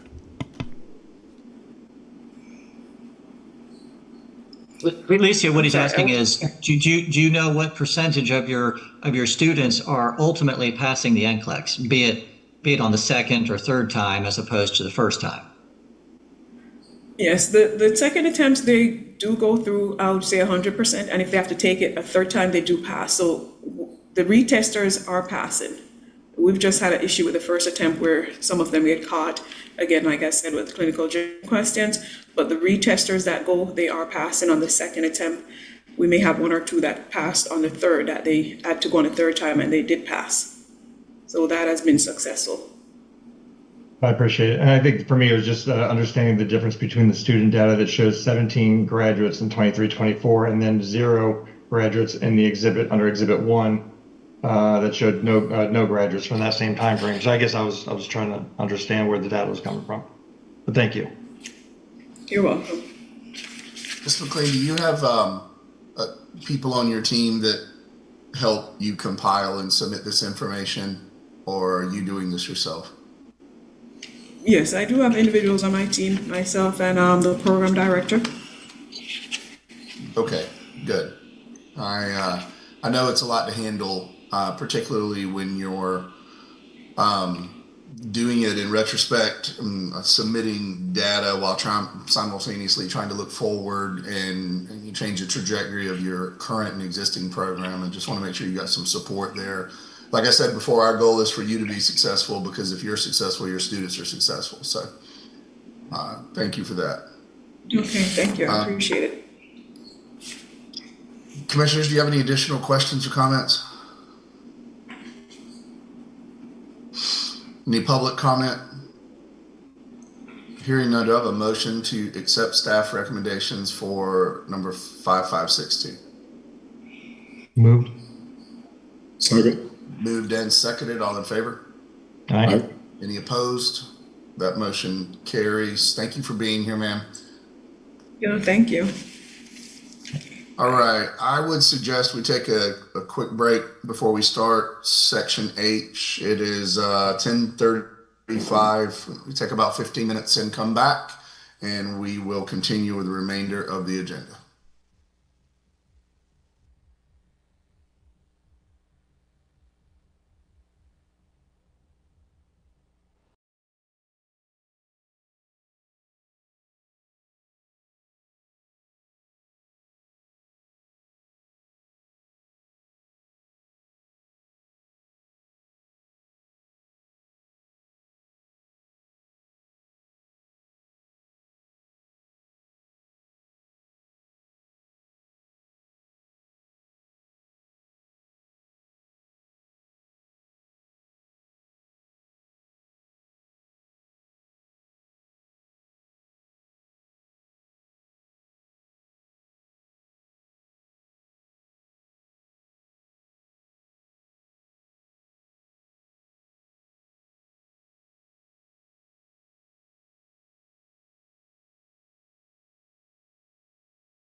Chair Williams, we've returned from break. All right. Thanks for your patience, everyone. We will reconvene and begin again with Section H, Annual Review by License of Means of Accreditation. There are 18 items in this section. Do I have a motion to accept these items by consent? So moved. Moved and seconded. All in favor? Aye. Aye. Any opposed? That motion carries. The director has noted her intent to pull numbers 1, 11, and 18. Dr. Stefano, do you have any additional? None additional. Thank you. Commissioner Caballero? None, thank you. Dr. Lynn? None, thank you. Commissioner Iuliano? We'll make sure that I have none additional. Director, are those still the only 3 that you want to pull? Of note, I had pulled number 11 because it is affiliated with Commissioner Litvack, but since he is not present at this meeting, it does not need to be pulled. I just needed him to abstain from voting on it. So just number 1 and number 18 for me, please. Fair enough. In a similar situation for Commissioner Lynn on number 18, right? Yes, number 18 is affiliated with Commissioner Lynn, so that will need to be pulled. Right. Okay. All right. Then do I have a, before I ask for that, is there anyone from institutions numbers 2 through 17 on the line who have questions or comments for the commissioner? There is no one on the line. Any public comment? Then hearing none, do I have a motion to accept staff recommendations, Section H, items 2 through 17? So moved. Second. Moved and seconded. All in favor? Aye. Aye. Any opposed? That motion carries. And we will move to number 1, Antigua College International, Miami Lakes, number 4930. Director, I believe you are removing contingencies here. If you want to speak to the staff recommendations. Yes, so number 1 is Antigua College International, number 4930. In front of you, commissioners, you have a summary sheet that includes three contingencies. Those contingencies, number 1 has been already submitted by the institution and therefore can be removed, and number 2 and 3 are not valid for this institution, so they can be removed as well. So my recommendation is to remove all 3 contingencies, and therefore the staff recommendation would be to accept the annual review. The annual review materials have been submitted and meet the requirements set forth in Rule 60-2.0023E Florida Administrative Code. The license by means of accreditation continues in force through February 28th, 2028. The institution shall submit an annual review pursuant to Rule 60-2.0023E Florida Administrative Code. Director, can you tell me why the numbers 2 and 3 are what you said not valid for this institution? So upon further review of the institution's remediation or their scores, they were not low enough to trigger that remediation requirement from us. And they are also licensed by means of accreditation. Okay. All right, then I suppose the motion would be to accept the revised staff recommendation with no contingencies. And Chair Williams, we do have a member on the line that would like to speak. Oh, I thought no one was on the line. Absolutely. Hello, can you hear us? Good morning. No, I'm just raising my hand to present myself. I am Dr. Antigua from Antigua College International, just in case that I needed to speak or one of us needed to speak. Thank you, Dr. Antigua. Did you hear the director's revisions removing the contingencies from staff recommendations? Yes, I did. Do you have any questions or comments about that? No, not at all. When I saw the name of your institution, I assumed it was a geographical reference, and now I know that it is your last name. That's pretty awesome. Thank you. Commissioners, do you have any questions or comments for Dr. Antigua? No. All right, then I think if there's no public comment, a motion would be to accept a revised staff recommendation with the 3 previous contingencies removed. Do I have a motion? So moved. Second. Moved and seconded. All in favor? Aye. Aye. Any opposed? That motion carries. Thank you, sir, for being here. Thank you, Mr. Chairman. Thank you, commissioners. So we will move to 18 for the purposes of voting without Commissioner Lynn. That is Universal Technical Institute Orlando number 1984. I don't know if there's anyone on the line or has questions or comments for us, Dr. Lynn. But commissioners, do we have questions, concerns, or comments to discuss?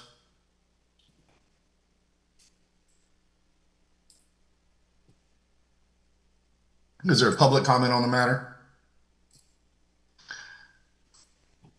Then noting Commissioner Lynn's not voting, do I have a motion to accept staff recommendations from the remaining commissioners to accept? Well, do I have a motion to accept staff recommendations from the remaining commissioners? So moved. Second. Moved and seconded. All in favor? Aye. Any opposed? That motion carries as well. Which moves us to Section I, application for program approvals and modifications. There are 7 items in this section. Do I have a motion to accept these items by consent? So moved. And Chair Williams, Yep. before that motion, number 5 has waived their 90 days and will be removed from consideration from this meeting, so they do not need to be included in the vote. Okay, I'll remove them when we take the motion. We moved and seconded consent. Do all in favor? Aye. Aye. Any opposed?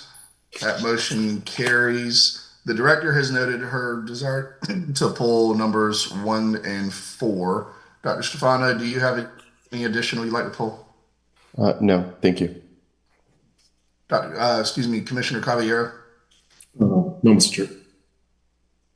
Dr. Lynn? No, thank you. Commissioner Iuliano? All right. Then since 5 has waived their 90 days and is not going to be considered, and we are pulling numbers 1 and 4, I suppose that would be a motion to accept staff recommendation for numbers 2, 3, 6, and 7. Removed. Second. Moved and seconded. All in favor? Aye. Aye. Any opposed? That motion carries. Allows us to move on to number 1 individually. Bureau College of Health Sciences, Melbourne, number 12639. If you're here from that institution, please raise your digital hand, unmute, and introduce yourself. Good morning, Chairman Williams, Commissioners, Executive Director Hurst. I'm Nina Nunez. I'm VP of Institutional Effectiveness and Chief of Staff with the college. I also have Dr. Tim Miller, who's the Program Director of the proposed Master of Health Science and Anesthesia degree program. Thank you for being here, Ms. Nunez. Dr. Miller, we appreciate you being on the line. I think that there are some revisions the director would like to discuss to staff recommendations before I ask you if you have questions or comments. Director? Yes, there are. So the institution has 4 contingencies that are in front of you for consideration right now. Number 1 and 2 are related to the submission of their financial audit for the most recently completed fiscal period. Typically, when we're asking for that, we're looking for our 2025 numbers. For this particular institution, they have moved to a calendar year for their fiscal reporting, so they are now on January through December of 2025, so therefore their 2025 numbers are not yet available. So we do have the most recent financials that they currently have in front of you. So therefore, I am recommending removing number 1 and number 2 that are both related to that contingency for the financials. And then as part of that discussion with the institution, they went ahead and had submitted the number 3, which is their updated catalog addendum to include the description of the online delivery. So that one can be removed as well. So the only contingency that will be remaining is the number 4, submission of executed clinical agreements. Ms. Nunez, Dr. Miller, does that make sense to you? Everything that, okay. Yeah. Yes, it does. And actually, as of Tuesday, earlier this week, we did submit our clinical affiliation agreements to the commission for review. Outstanding. Can I ask a quick question here? Having been part of an organization that changed from fiscal to calendar, we actually went from calendar to fiscal, and knowing the pain associated with that, can you tell me your motivations for making that accounting change internally? Right. Well, and again, part of it was with the federal regulations that they want your college to sort of match the reporting year with your parent entity. And so we did move to that January to December year in accordance with the federal regs. Yeah. Okay. Well, I don't envy you that task. I know I've done it before. Yeah. All right. Commissioners, do you have questions or comments about the revisions to staff recommendations or for Ms. Nunez or Dr. Miller? Is there any public comment on the matter? Hearing none, do I have a motion to accept the revised staff recommendation as noted by the director? So moved and seconded. All in favor? Aye. Aye. Any opposed? That motion carries. Good luck with that migration, guys. Thank you so much for being here. Thank you. We will move on to number 4, which is Florida Health Institute, Fort Lauderdale, number 2926. If you're here from that institution, please raise your digital hand, unmute, and introduce yourself.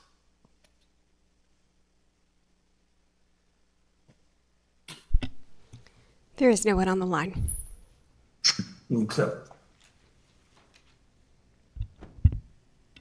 Commissioners, I'll open the floor for discussion.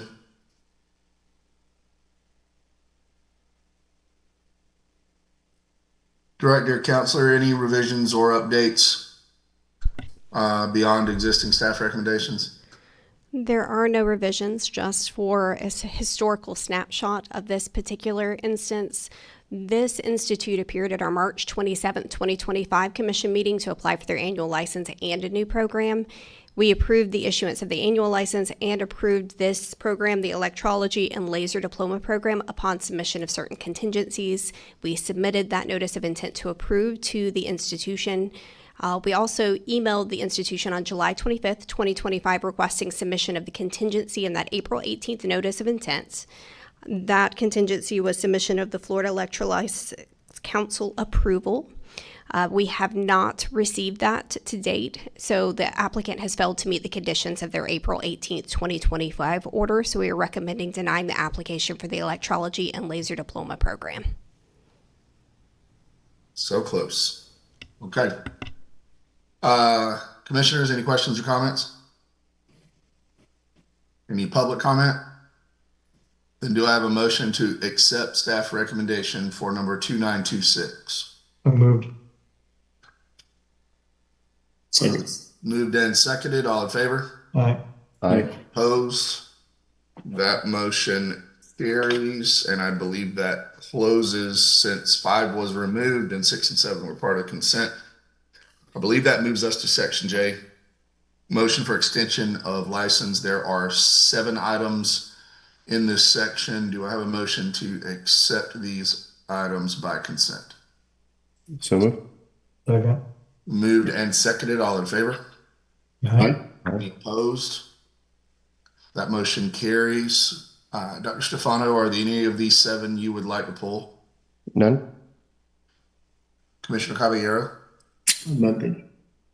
Commissioner Giuliano? I think he said no. Okay. Dr. Lynn? No. No. Director? None. Okay. Then do I have a motion to accept staff recommendations? Well, before I do that, or is there anyone on the line from these 7 institutions who have questions or comments for the commission? There are not at this time. Any public comment on the matter? Hearing none, do I have a motion to accept staff recommendations for items 1 through 7, section J? So move. Second. Moved and seconded. All in favor? Aye. Aye. Any opposed? That motion carries. Section K is motion for request for extension of time. There are none. Section L, substantive change approval. There are 12 items in this section. Do I have a motion to accept these items by consent? So move. Moved and seconded. All in favor? Aye. Any opposed? That motion carries. Director, I have this written down that you were going to pull. It looks like items number 1 through 7 and 11. That is correct. You know how much I love pulling all but 2 or 3 in the consent section, so thank you for that. You're welcome. I tried to leave some of them alone. Okay. All right. So noting that the director has pulled all of items 1 through 7 plus item 11, Dr. Stefano, do you have any additional you'd like to pull? It's slim pickings, but no, I don't have any additional. It is indeed. Commissioner Caballero? None. Commissioner Giuliano? No. Dr. Lynn? Nope. All right. Is there anyone on the line from numbers 8, 9, 10, or 12 who would like to make comments or have questions for the commission? Any public comment on those items? There is no one on the line. Okay, then do I have a motion to accept staff recommendation for section L, numbers 8, 9, 10, and 12? So Moved and seconded. All in favor? Aye. Aye. Opposed? That motion carries. Let's begin with number 1, Atlantic Institute of Oriental Medicine, Fort Lauderdale, number 2641. If you're here from that institution, please raise your digital hand, unmute, and introduce yourself.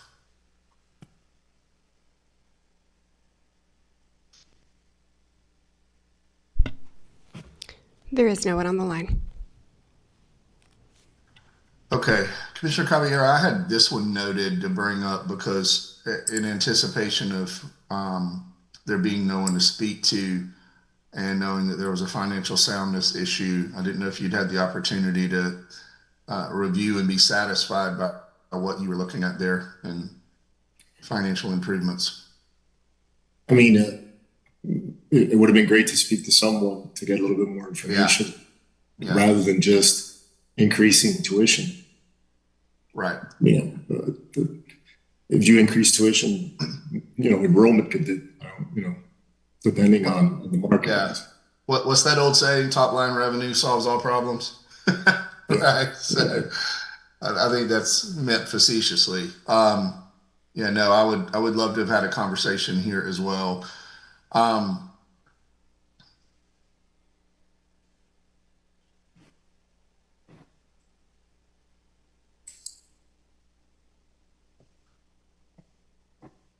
Commissioners, do you have any additional questions or comments?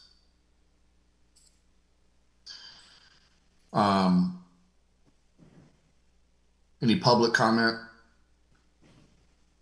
Then hearing none, we'll ask for a motion to accept staff recommendations for number 2641 with the 4 contingencies that currently exist. Do I have a motion? So move. Moved and seconded. All in favor? Aye. Any opposed? That motion carries.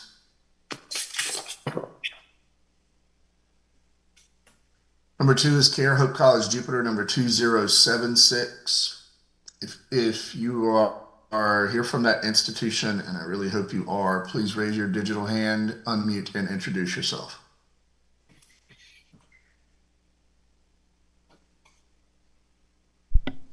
There is no one on the line.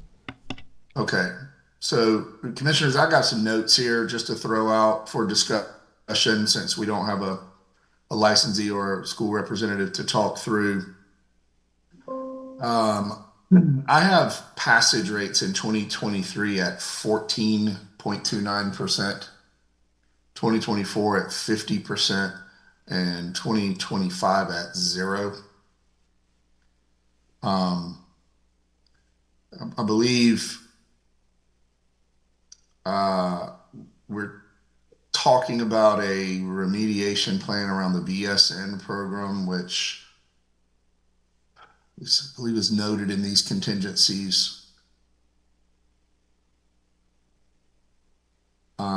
So they still have a PN and a BSN program. I suppose the question, I don't have it right in front of me now, is for the programs that remain, how much of the percentage of the previous pass rates contributed to that? And are we going to expect the Board of Nursing to step in for probationary purposes sometime soon? See, this is why it would have been extraordinarily helpful to have a conversation about it. Commissioners, do you have questions or comments?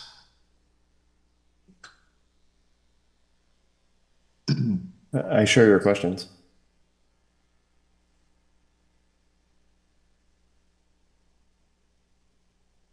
So we've got a number 5 here is the submission of a remediation plan for the BSN program.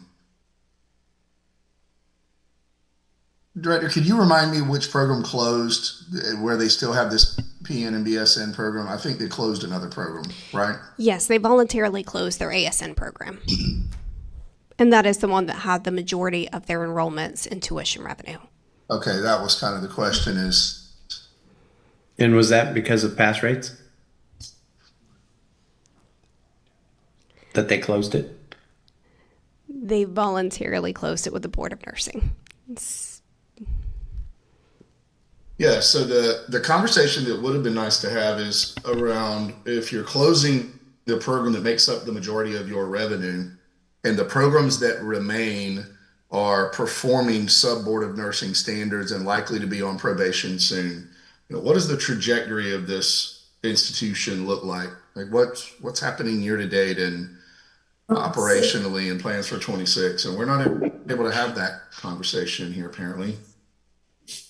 Let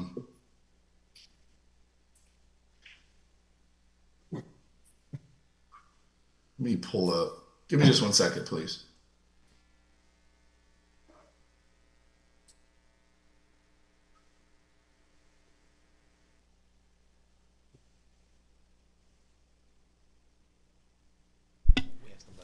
Chair Williams, it does appear that there may be someone on the line at this time. Well, that would be glorious.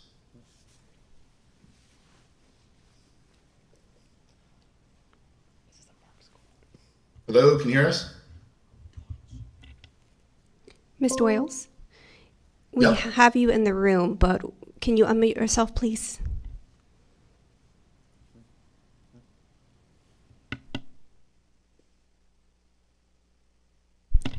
Dr. Doyles, it appears you're still muted.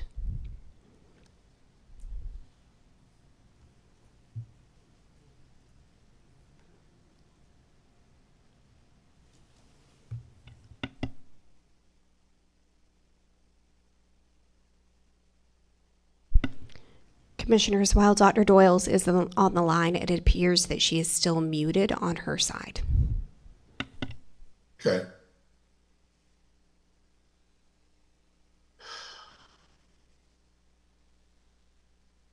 So, Commissioner Caballero, I'm looking at the closeout finances through 24. and we can't really see, we're looking at pass rates on these other programs, but we don't see really financials on these others. And there's a net cash negative in 24, $340,000. Director, when did the ASN program voluntarily close?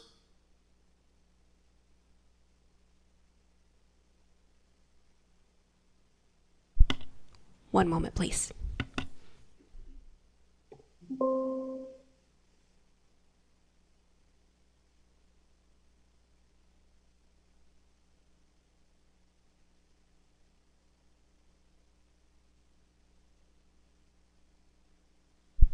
We do not have that information in front of us. Okay.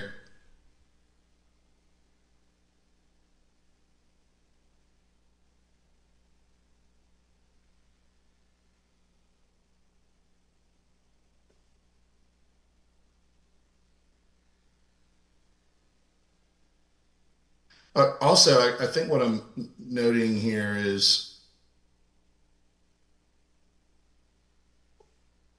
Let's say the teach out for the ASN program is through December 31st, 2027, which is basically 2 years from now. So it seems like it just recently closed if it's going to take them that long to teach out.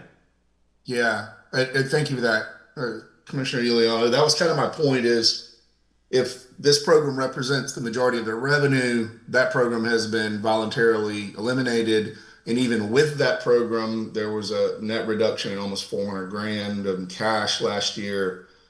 It begs the question of the viability of whether they have the solvency to maintain the PN and BSN program, one of which is in need of a remediation plan. So, were we able to get someone unmuted to have a discussion about this? She is still muted. Okay. We can ask her to call in if you would like for us to attempt to. Well, I think we can continue to talk while they find the unmute button. Commissioner Caballero, also, these look more like consolidated statements. There's no real statement of cash flows. I don't see balance sheet and P&Ls separately in here. And the size of it would, unless I'm looking past it, I guess I suppose it's there. I just don't see the notes that make me think this is a review. It looks more like a compilation to me. What would you think about that? We're looking at 2076. We're looking at 2076. Hang on, let me pull that up. Hold on a second.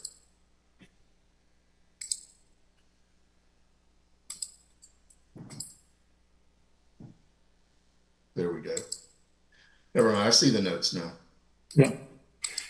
I mean, there definitely might be an issue of going concern, if not in 2025 or 2026, if the majority of the revenue has been lost and it's not going to be replaced by either another program or a very strong push in the existing program.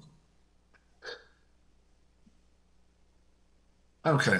Well, we're probably not left with a lot of recourse since we can't have a conversation about it, except to wait for the Board of Nursing to make their review. I think that was February noted earlier. So we move forward with these 7 contingencies, unless anyone would like to add anything additional, in additional contingencies that may bring some clarity. I would be open to hearing an additional contingency around what the future or the forward-looking financial position is going to be, given that the majority of their revenue is going to be eliminated here, or has been eliminated, and they're going to be running a teach out on that program for 2 years, which obviously has expenses. So I don't know, Commissioner Caballero or anyone else, are you interested in asking for some additional insight here beyond the 7 that are on the books? Not for me. Yes. It'd be great. If we can add- Okay. What would you like to see, sir? If there's either an explanation on how they're, I don't want to use the word, but I guess how they're going to survive without that revenue and with declining performance on the two programs. Yeah. Hello, good morning. I don't know how to word that in a Is someone joined? Chair Williams, I believe she has unmuted herself. Yeah, I had to move. I apologize. This is Dr. Hope Doyles from Care Hope College. I was on a different device that wasn't working for some reason to unmute. So I'm now in the meeting. Can you hear me? Thank you for being here, Dr. Doyles. How are you today? I am doing well. If you've had the opportunity to hear our discussion, I'll give you the floor to let you address some of the concerns we were hoping to get answers to. Okay, I listened as the discussion progressed. First of all, our BSN program should not be going on probation. We had no testers this year, and we closed our ADN program at the beginning of this year voluntarily. I know you requested a remediation plan for the BSN program, but we had no testers this year. Yes, we have a cohort. And I wanted to point out to the board that Care Hope College has 11 licensed programs. One was voluntarily closed, but we have other programs. We have vocational programs like the medical assistant, the healthcare management, both associate and bachelor's degree. We have a pharmacy tech, pharmacy management program. There are other programs that Care Hope College has. And we did turn in our 604. I'm not quite sure why it is not showing. I see that as a contingency. And I was concerned that the board has asked for a substantive or has identified a substantive change when we have showed positive financials and cash flow to exceed not only our accreditation requirements, but I think I looked at the report that was turned in as a summary of this meeting. We've had positive cash flow for 3 years in a row, and we've redirected our marketing efforts and recruiting efforts to our other vocational programs, and there are quite a few other ones. The patient care technician, we have the medical assistant, like I mentioned, the healthcare management, pharmacy tech, pharmacy management. So there are other viable programs that Care Hope College has. We're not just a nursing school. So I am lost. Sure, no, I appreciate in terms of why we're being recommended for a substantive change and no, not ma'am, that was renewed. There was a previous substantive change that happened before. That's the notes at least that I have that had happened, and subsequent to that, you guys had closed a program that appeared to represent a significant portion of your enrollments. I understand you have other programs, but if those other programs represent a small portion of your revenues, the concern was just over your ability to maintain operations of a teach out for the remaining 2 years of the one you voluntarily closed without bringing on new revenues, since it made up such a large portion of what you do. I mean, I appreciate the fact that you have a portfolio of offerings, but I mean, is this not going to significantly impact your revenues by closing that program?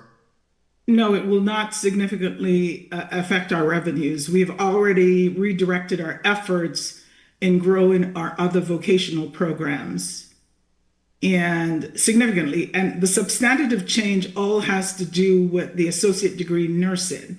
So it was on probation, and we voluntarily closed it because of passage rate concerns. We submitted to the board our remediation plan, which includes mentorship.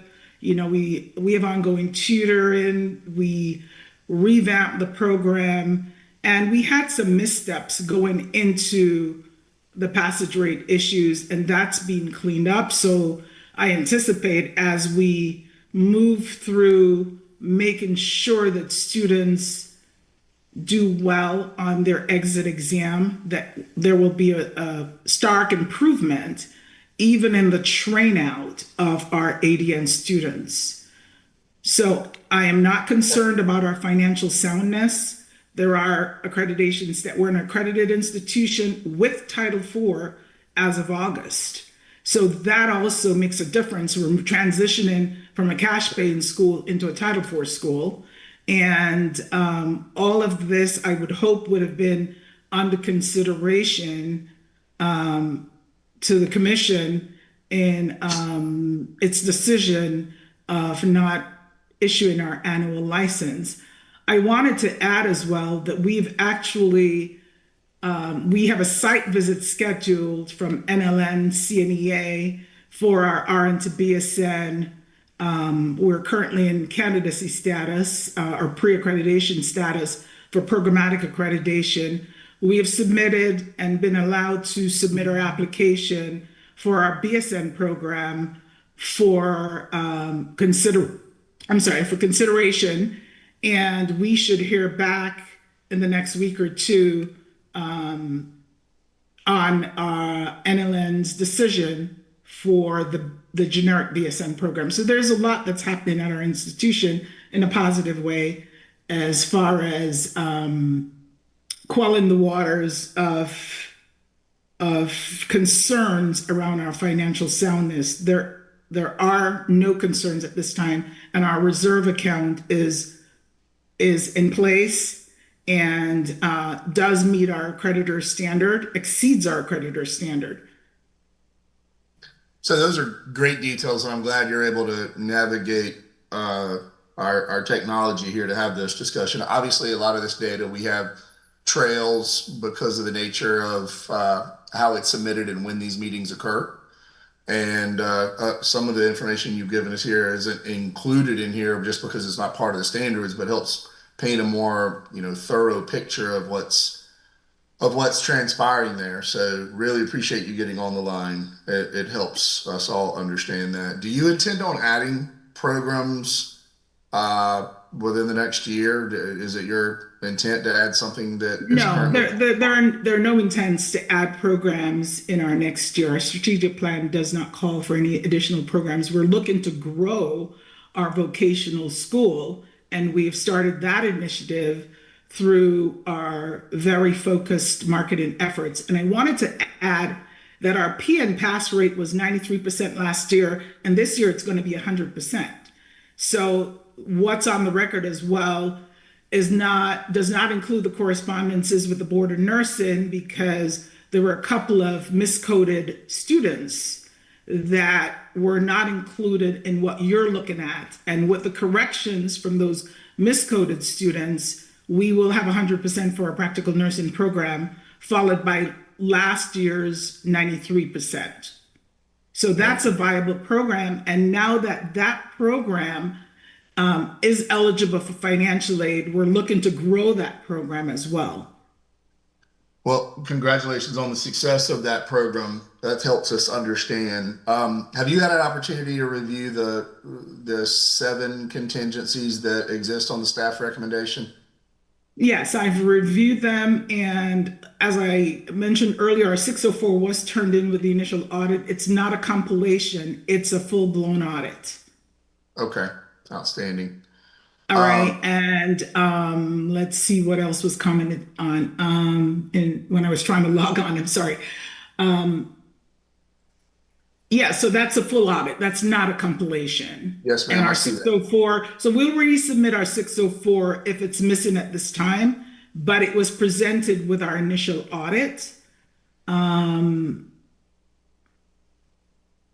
Yeah, I think that's basically all I have to say, but I was taken aback that we were being considered for substantive changes because of concerns with financials, but the ADN program is one of our 11 licensed programs.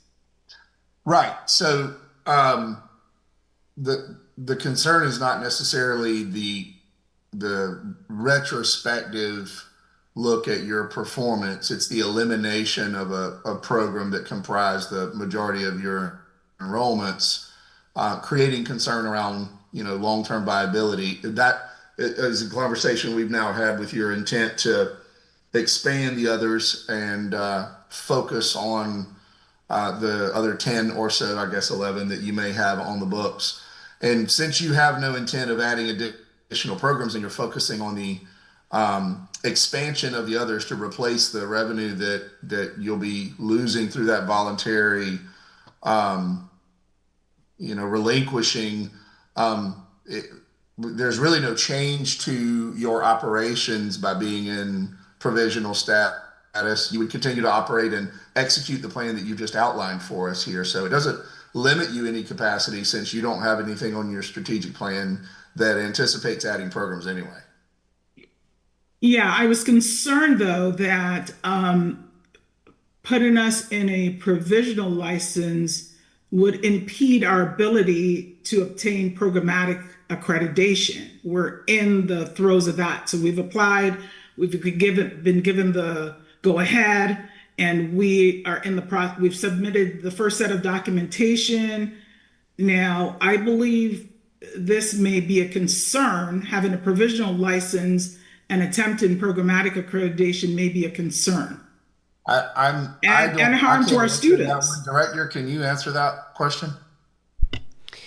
So moving to a provisional status in this context is not a disciplinary action against the institution. So you are welcome to explain that to your accreditor, and they can also reach out to us and we can explain that as well to them.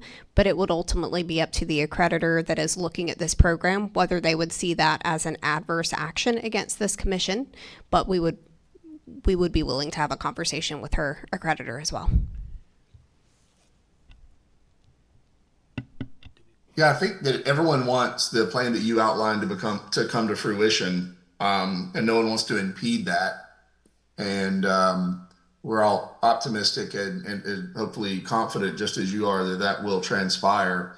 So as she says, this isn't it's not a disciplinary action. It's just of note for us to have a continued oversight and monitoring of how that plan comes to fruition. I don't have the background. Commissioners, one of you may understand better how this could be viewed through the eyes of their accreditor. Any of you have any experience with this we want to discuss?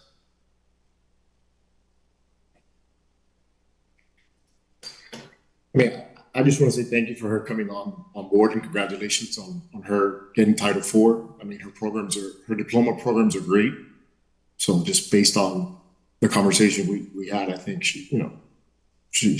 they have a great shot at probably even becoming more profitable, than they have been. But with regards to the accreditation, I just wanted to say thank you for her coming on and clarifying. Yeah, no, super helpful. Thank you. Percentage of the students are in the ASN program that's closing? It says a majority. I was looking for it, I couldn't find it, but of the total number of students, how many are in the program that's being closed? We have approximately 35% of our 35 to 40%. Let's say 40% of our students are ASN students. Keep in mind, though, we're actively growing our vocational. We have cohorts that are starting in January. So that will change very quickly because these efforts were underway since the beginning of this year. Okay. And is that 35 to 40% a current number, like as we stand here today? Is that a current number? Yeah. 40% okay. is the current number. I have that verified. But the other programs are increasing over the year. That is correct. That is correct. Okay. And commissioners, just some context for this. What we are looking for, or she's providing her current numbers, which we do not currently have in front of us. The 24 or 25 numbers have not been fully submitted to the commission at this point. We have some of her reporting, but not for all programs. We are looking at the 23-24 numbers, and per our records, there were 401 total students enrolled in 23-24. 207 of those were in the professional nursing ASN program. 66 were in the LPN to RN program, which was sharing the NCLEX code with their ASN program. So that was a total of 273 students out of the 401, which is around 68%. Right. Ma'am, does that make sense how the data we have trails, and because we don't have year-to-date 2025 or had yet to have this conversation with you, the appearance of losing 2/3 of your student enrollments you could understand why we may have concerns without having. Yeah, I do understand the concerns based on those numbers, but many of those students have graduated. That is 2023 data into 2024. Exactly. That's we have less than gets submitted. So we didn't know until having this conversation with you where that year to date, stood with the expansion of your existing programs, right? Because we're looking at this in 23 and 24. Yeah. And we're happy to update the data in terms of, we just filled out FECPIP, and we filled out information on our current student population. We also did our renewal with our accreditor with those numbers as well. We'll be happy to update those numbers if the board would like us to do that for further consideration.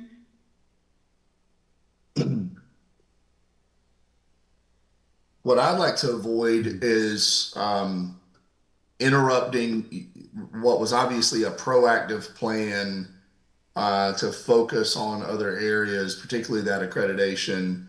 I don't want that to be seen as a negative when you're choosing that and actively focusing on other programs. I don't know if it's going to interfere with it, and forgive me for not having the expertise to be able to make a judgment on that, but I would lean on the director and the other commissioners to question whether or not, based on what we hear today, we still have the concerns around substantive change, particularly since that, or if that may have a negative impact on their accreditation.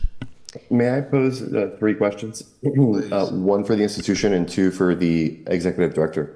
First, to the institution, you shared that in terms of the distribution of students in that program relative to your other programs, you're at 40%.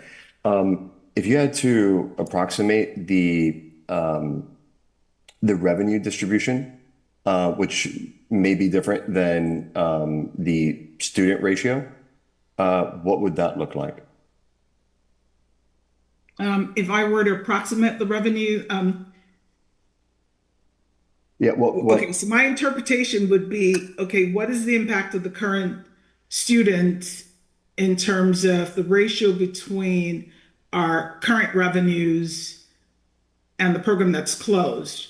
Well, yes. Our revenues have increased because our bachelor's degree program costs more than our associate degree programs. So in terms of the dollars, it actually, that shift is drastic, and we're not totally dependent on our ADN as it appeared.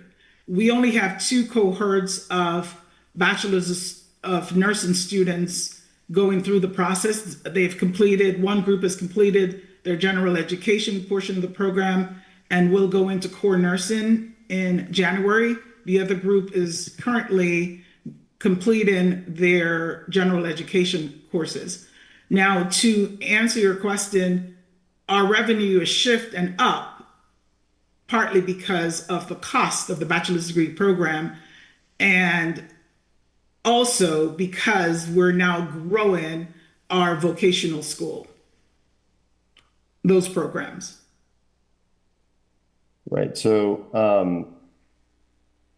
I guess we could just separate this into kind of 2 smaller questions, right? One is, what is the hit that you would take financially in the absence of this program?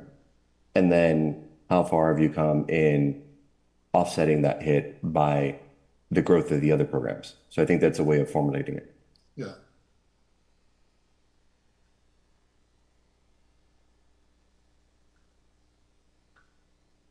Is that a question to me, sir? No? It is, yes.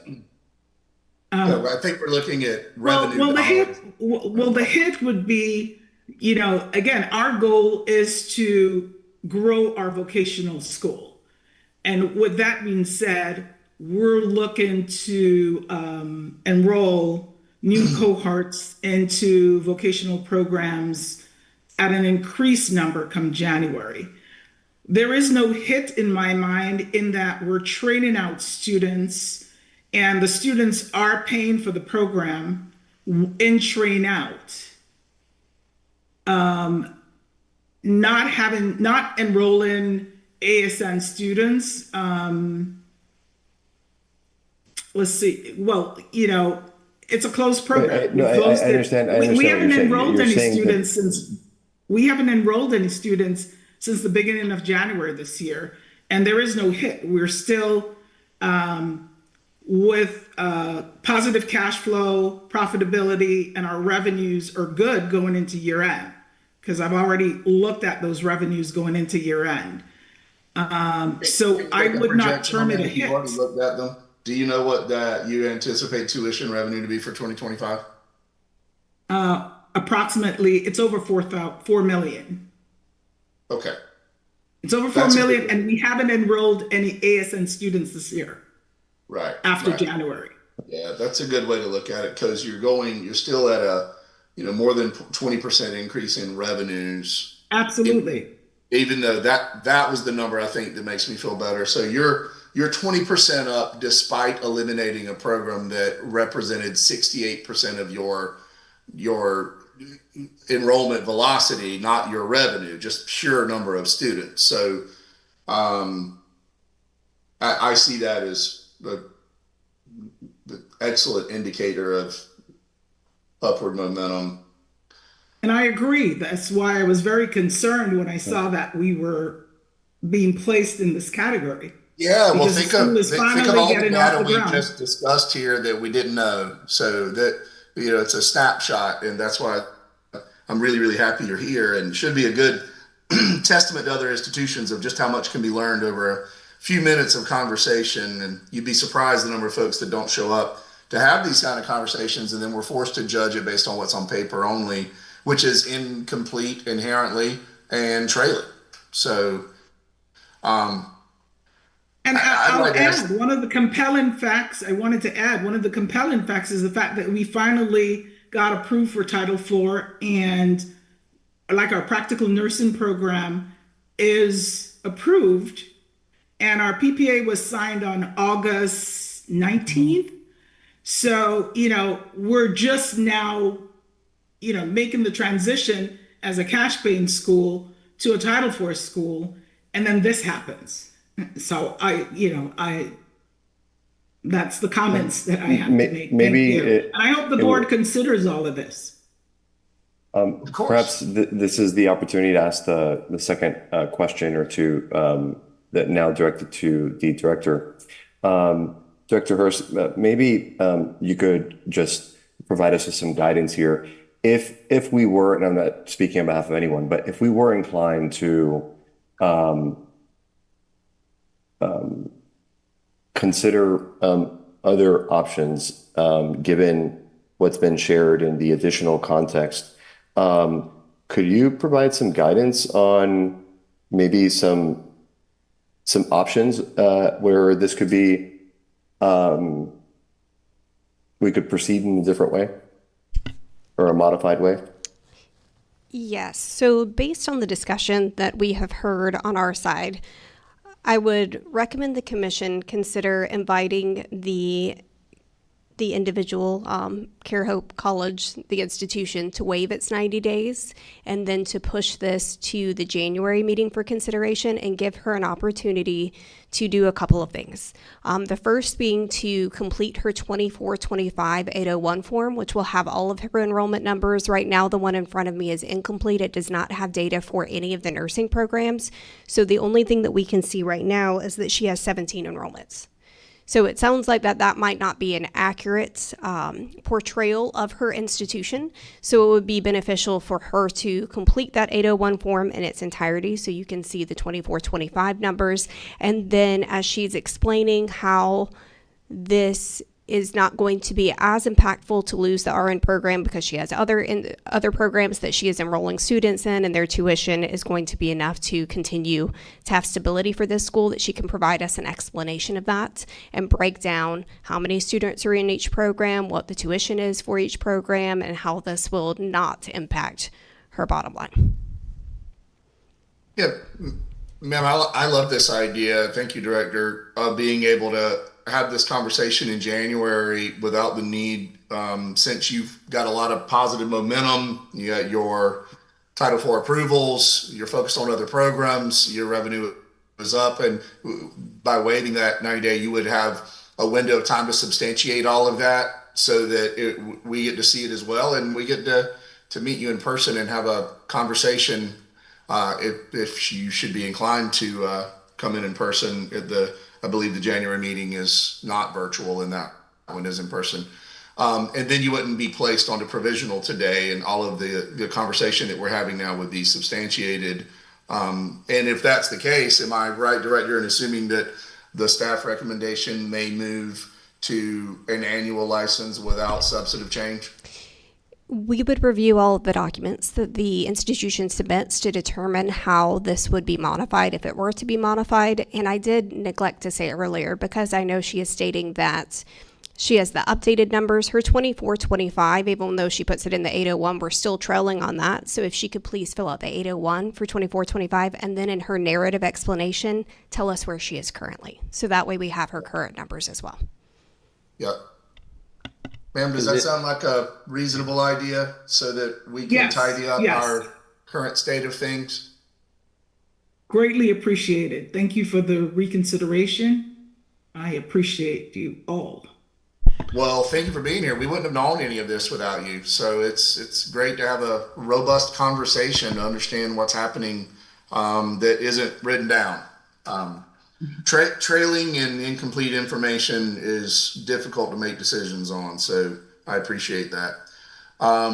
So how would I phrase what we're looking for here? I suppose we would need her to agree to waive the 90 days so that we could put this on to January. Director, Commissioner Williams, I believe that Commissioner Giuliano has a comment. Oh, I'm sorry. Yeah. I was just going to say, is it safe to assume she's got other contingencies on here? I assume she can use this time to also work on those as well? Absolutely. Absolutely. Those stay in place. Okay. Yes. Okay. So she is welcome to submit us, because if she chooses to waive her 90 days and she's moved to the next meeting, she is welcome to fulfill the contingencies listed on here before that. So some of these can be removed if she's submitting the documentation. Yeah, I appreciate that. I'd like to waive my 90 days. Thank you, ma'am. Do you feel confident about your ability to navigate those existing contingencies with the additional information that the director outlined through the holiday period so that we can in January? Absolutely. We will respond to all contingencies at this time. All right. Well, all is well that ends well. So, Counselor, what kind of motion am I asking for here, given all this discussion? I really don't think there needs to be a motion at this point. I think the item has been effectively removed from the agenda. The 90 days have been waived. We're good to go. I don't think a clerked order is going to issue from this. I would just so I'm just going to advise Dr. Doyles to get on top of getting us the updated information and satisfying these potential contingencies, because right now there's no clerked orders, so there's no contingencies, but this is what the commission is looking at. Jump ahead and get these satisfied as soon as possible. Will do. Thank you, Eric. And Ms. Doyle. The 7 that are there, does that represent everything you need, Director? I thought I heard you mention some additional things that perhaps might not have been captured. Yes, so Dr. Doyles, if you could submit, we would be appreciative if you could submit this documentation as quickly as possible, preferably by December the 1st, so we can have the opportunity to review it prior to that January meeting with the holidays coming up. But please include, in addition to the contingencies that you had in front of you in your summary sheet, Please also correct or submit the rest of your documentation for your 801 for the 24-25 numbers. Please provide us your updated numbers after 24-25, so that would be the July 2025 to present numbers when you fill out or when you provide us additional documentation. It won't go in your 801 form. You'll have to submit that separately through a document. And then please also provide us an explanation of how many students are in each program, as well as the tuition of that program, and how that your current tuition will ensure that you have financial stability within your institution while losing that ASN program. Thank you, Tiffany. I will do that. Yeah.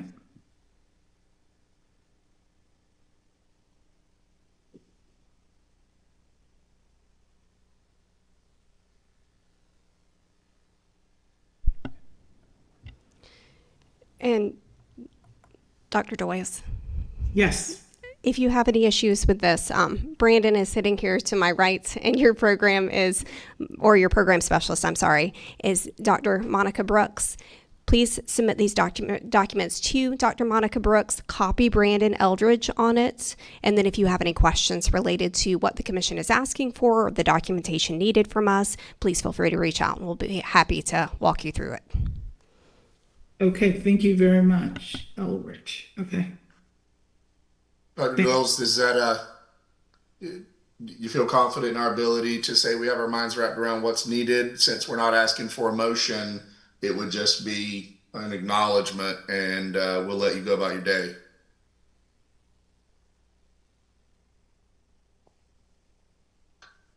Hello? Yes, ma'am. Can you hear me? Yes, I can hear you. I just since we're not asking for a motion for any of this, just want to make sure we have an acknowledgement that you feel, completely prepared to move forward, and we can let you go about your day. But we don't have a motion to put in place. This has effectively been postponed until January. Yes, I'm very confident that we'll be able to meet all the contingencies and submit the required documents or the requested documents from this meeting. Yeah. Awesome. Well, thank you very much for being here, ma'am. Enjoy the rest of your day. Well, thank you for all the consideration and reconsiderations. Yes, Most ma'am. greatly appreciated. We'll see you in January. See you then. All right. Number 3 is Daytona College, Ormond Beach, number 3010. If you're here from that institution, please raise your digital hand, unmute, and introduce yourself. Good morning, everyone. My name is Nancy Bradley. I'm the CEO, President, Daytona College, Ormond Beach. With me today, I have some members from our leadership team. I have Pamela Kraska, who's our Compliance and Regulatory Director, Dr. Teresa Velez, who is our Director of Nursing, Mr. Wilson Jativa, who is the Nursing Academic Coach, and Mr. Bill Bradley, who's our Vice President. The gang is all here. Thank you for being together and waiting patiently for your time. Really appreciate your presence and what we anticipate to be a good conversation. Have you guys had the opportunity to review the staff recommendations that include 2 contingencies that we're taking motions on here today? Yes, we have reviewed the summary sheet, and we're already started working on the requested items. Outstanding. So do you have questions or comments about what's included in that staff recommendation? No, we don't have any questions. We read everything thoroughly, and like I said, we're working on getting what's needed. So I made some notes here to make sure we chatted about. I wrote, forgive me for putting it this way, I wrote the words "on the cusp" because I'm looking at passage rates, and it appears you guys are just right there at that point where I'm confident you want to be above. And because what we have trails a little bit, would you mind kind of telling us what year-to-date 2025 is looking like, particularly for your passage rates of your ASN? Yes, sir. I'm going to turn it over to Dr. Velez and Mr. Jativa. Great. Yes, good afternoon now. Our current status is the 4th quarter. We've had 4 students test, 100% pass rate. That brings us up to a current for the year at 68. We still have 13 students who can test between now and the end of the year.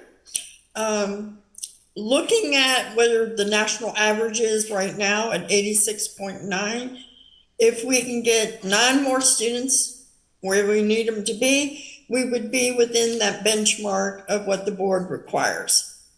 And we would not be on probation from the Florida Board of Nursing.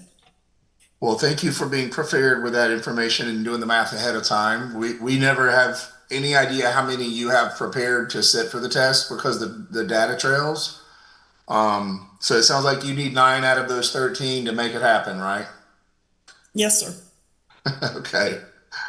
Well, I'll note in 23, it looks like you guys were at 72%, jumped up to 78%. I'm confident you guys can get it back there again. Thank you for giving us some insight on where your numbers are now. Have you had any communication from BOD or are they in contact with you?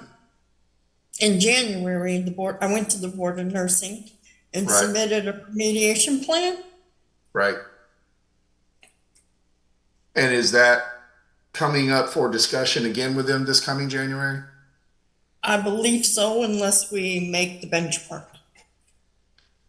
Okay. So I hate putting this out into the universe because I want you guys to succeed and I want your students to succeed. What's going to happen if 9 of 13 do not pass? Well, let me intervene in that. Good afternoon, Madam Director and gentlemen for the commission. I'm Wilson Jativa. What's going to happen? So obviously, we were realistic, and one of the things that we're doing is absolutely there's not going to be an overnight outcome where we're magically in 85% because this is actually a process. What we have been implementing is overnight actions, meaning all the way from involving the staff, involving the faculty, going ahead, and more importantly, our consumers, our students, looking at every element that we can improve. What is it that they're missing on? And of course, on our RCA, our root cause analysis that we presented in there, if you looked at our plan, one of the focal points that we looked at was the pharmacology, safety, and clinical judgment elements of that. And we actually made, with the faculty included, a direction to get aligned with the 2023 test plan in that particular sense. So yes, again, to go back to your original question, what would happen with them is we're hopeful, but we're also realistic. We're providing for these 13 students, not just the 9 that we're targeting, we're actually providing for these 13 graduates, I should say, the ability to go ahead and be comfortable with academic coaching, seeing our director of nursing, other professors, and in these specific realms, to just go ahead and increment their viability to go ahead and pass the NCLEX at when they feel they are ready. So I hope we answered your question. No, I appreciate that. I'm a prepare for the worst and hope for the best kind of guy myself. Are you guys taking any additional steps for NCLEX prep beyond your existing operations? Yes, we're doing more training with best practices through our Elsevier products that we're using, from CurePad to HESI's to all the different aspects that Elsevier provides through their resources, and making sure that the students are utilizing it and getting when I say remediation, I'm talking about this faculty sitting down and going through the different results of the data to show them areas that they could work on. Okay. Commissioner, do you have additional questions or comments? Just that's where we are. We understand that this is not, we don't want to put a Band-Aid on this particular element. We've gone ahead and revamped the curriculum. So with that, we've included like some outside work that contained the competencies. For example, just something as simple. We've increased our faculty numbers. We've gone up from the 50% being as far as MSN or higher prepared to actually being right now currently at 61%. We've also included some other elements as far as gathering observations for our faculty and just ensuring that our students, because not only our graduates, right? We don't want to put a Band-Aid where we're at right now. What we want to do is look at the whole entity, the whole organism, and seeing where is it that we can improve. And if you look at our plan, we actually have moved forward with those planned items, and actually even to something as simple as bandwidth, if you will. Thank you so much. Well, we're going to be rooting for you guys from the cheap seats, as it were. You are in the trenches doing the hard work. As I said in the very beginning, you're right on the cusp. I know you're going to make it happen. Very, very close already, and it sounds like you got a robust plan in place. Commissioners, do you have any additional questions or comments? Is there any public comment on this matter? Hearing none, do I have a motion to accept staff recommendations for number 3010? So moved. Second. Moved and seconded. All in favor? Aye. Any opposed? That motion carries. Go get it done, guys. I have full faith in you. Thank you so much. We appreciate everything. Have a good day. You too. Number Thank 4 you. in the section is Dragon Rises College of Oriental Medicine, Bradenton, number 12582. If you're here from that institution, please raise your digital hand, unmute, and introduce yourself. Good morning, gentlemen. This is Dr. Angley with Colt Middleton, and with me is Dr. Kramer from Dragon Rises. Thank you both for being here. Appreciate your time and patience. You guys had the opportunity to review the staff recommendation we're taking on motions here on today. Yes, we have. That does include a contingency of faculty listing. And I'd like to, since we can acknowledge that, have a conversation of where your year-to-date stands. As you probably heard in these previous conversations, our data trails. And we noted 2 years of declining working capital and net income. Would love to hear where you are year to date. Hoping you have some good news for what 2025 looks like financially. I think Dr. Kramer would be the one to answer that one. Great.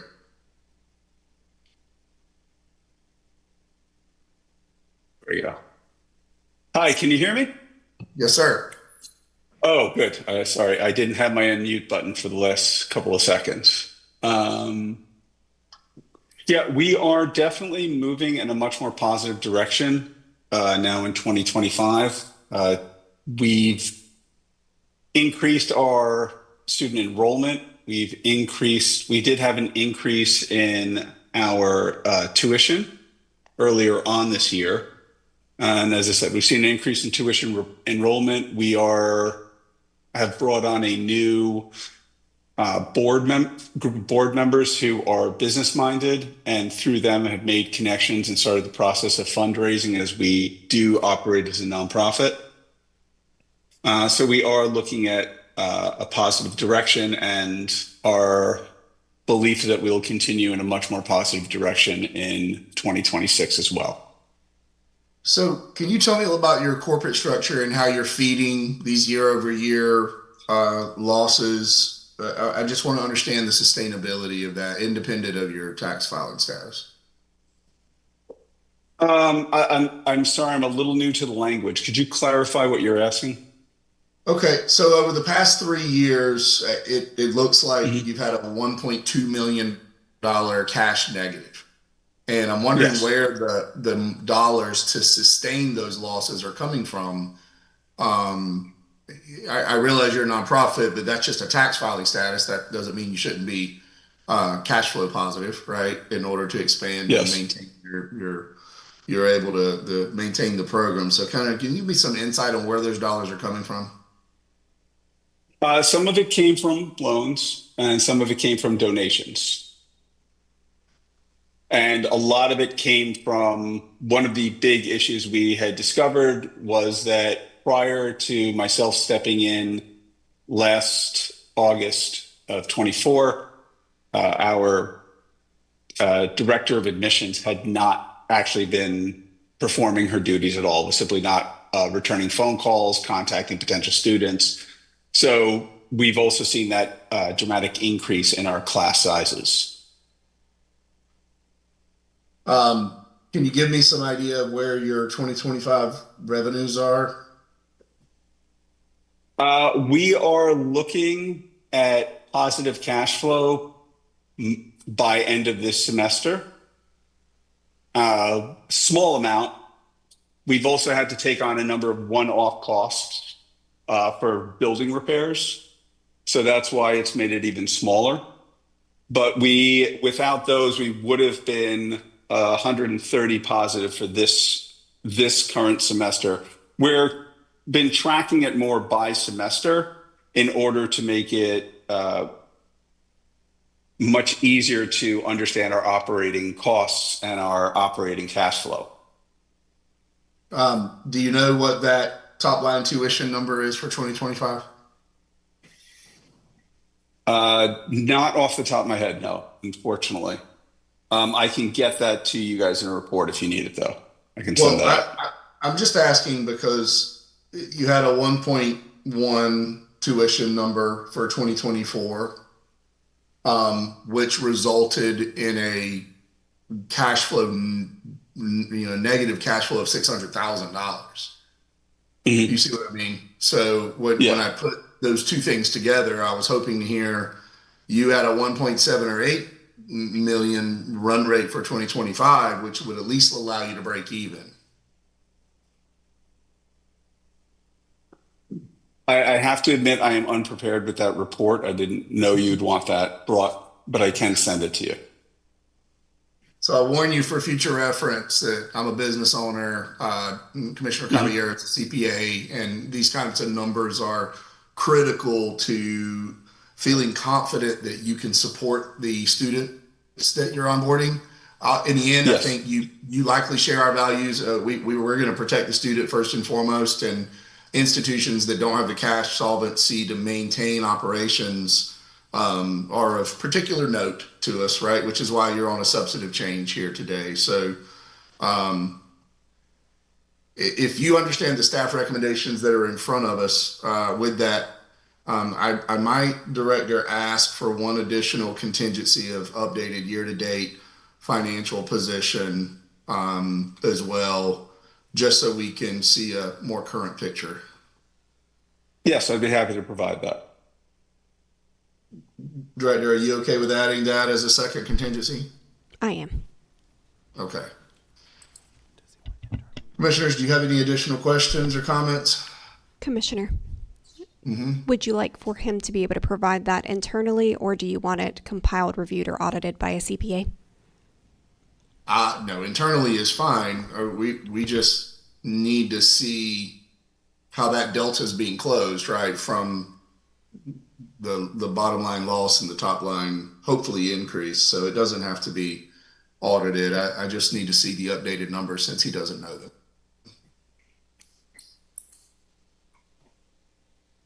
So, sir, if you're okay with that additional contingency, we'll take a motion if you don't have an objection to that.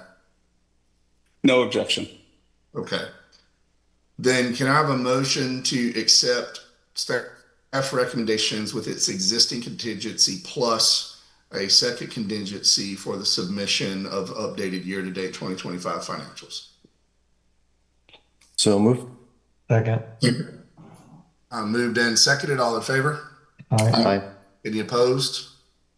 That motion carries. Thank you, sir. Looking forward to seeing those updated numbers. And if you don't mind, how would you like those delivered? Sent directly to what email or what contact? Your program specialist, director, who's his program specialist? It's Victor Sori. Victor Sori. I can send it directly to him. You can. There you go. And you'll also, when we send out your clerked orders, it will have information about where to send your clerked order responses to. We have a specific box to send those to because that's handled by a different team within CIE. So if you will follow the directions on that, you can always copy your program specialist, but please send it to the email address that will be noted in your clerked order information. Thank you. Will do. Have a good day, sir. Thank you. Sure. Gentlemen. Number 5 is Imaraza College, Fort Pierce, number 4596. If you're here from that institution, please raise your digital hand, unmute, and introduce yourself.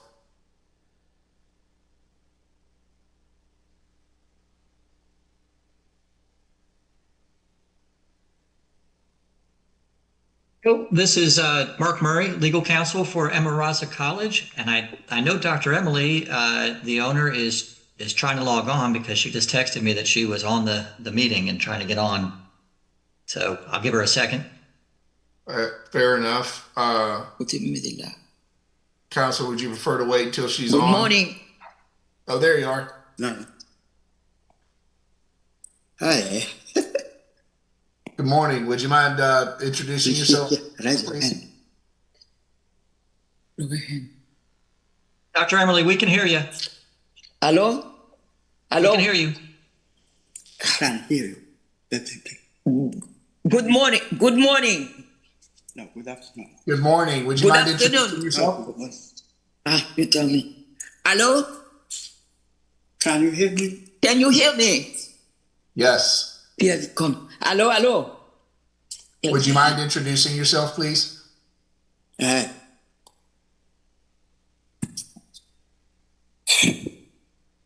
Raise hand. Raise hand. Then he said, lower your hands. No, not lower hand. Lower hand. Good morning. 100%. Good Dr. morning. Good morning, everyone. Dr. Emily, can you hear us? Can you hear me? Yes. Yes. Okay, good. Yes, good morning. Would you please Dr. Emily introduce Gaza. yourself? Hello, I am Dr. Emily Raza Fikeli, Executive Director at Emiraza College. Thank you very much for being here. Have you had the chance to review the staff recommendation that we're taking motions on here today? Yes, I do. Then I working on it. Okay. Do you have questions or comments about those recommendations that include 6 different contingencies? No, we're working on it. We don't have any questions. We're working on it. Can you give us a little insight on your year-to-date pass rates and where things stand for 2025? Okay, on the what program? The ADN or the PN? The PN. Okay, the PN, we have 100% passing rate on, 1 second, I'm gonna tell you right away. We have 100 passing rate on the second and third quarter. And then the fourth quarter, we expect we're going to have 100% because I have 6 students take the exit and then I send them to the board. 3 already passed the board the first time. Then I expect we're going to have 100% at the end of the year. Okay, outstanding. Commissioners, do you have questions or comments? No, I don't have any questions. We're working hard to prepare everything for the contingency. All right, then do I have a motion to accept staff recommendations for number 4596? So moved. Second. Moved and seconded. All in favor? Aye. Any opposed? That motion carries. Thank you, ma'am. Keep up the good work.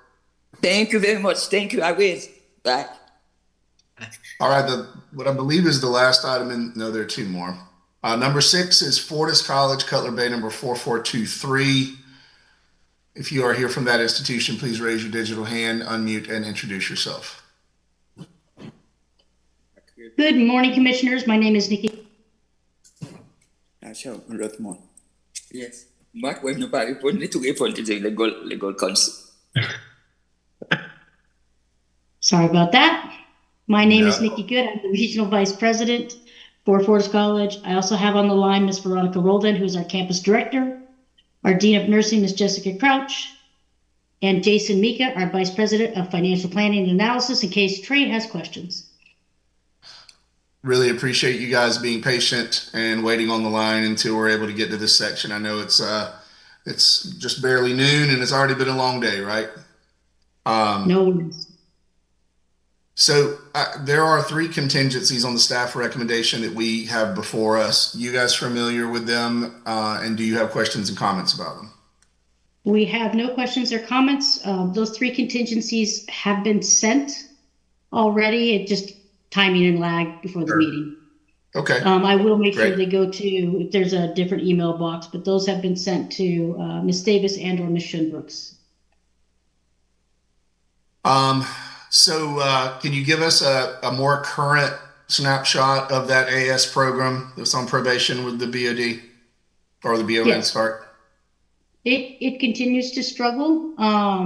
We changed our Dean of Nursing approximately a year ago, so students that started with her still have not graduated.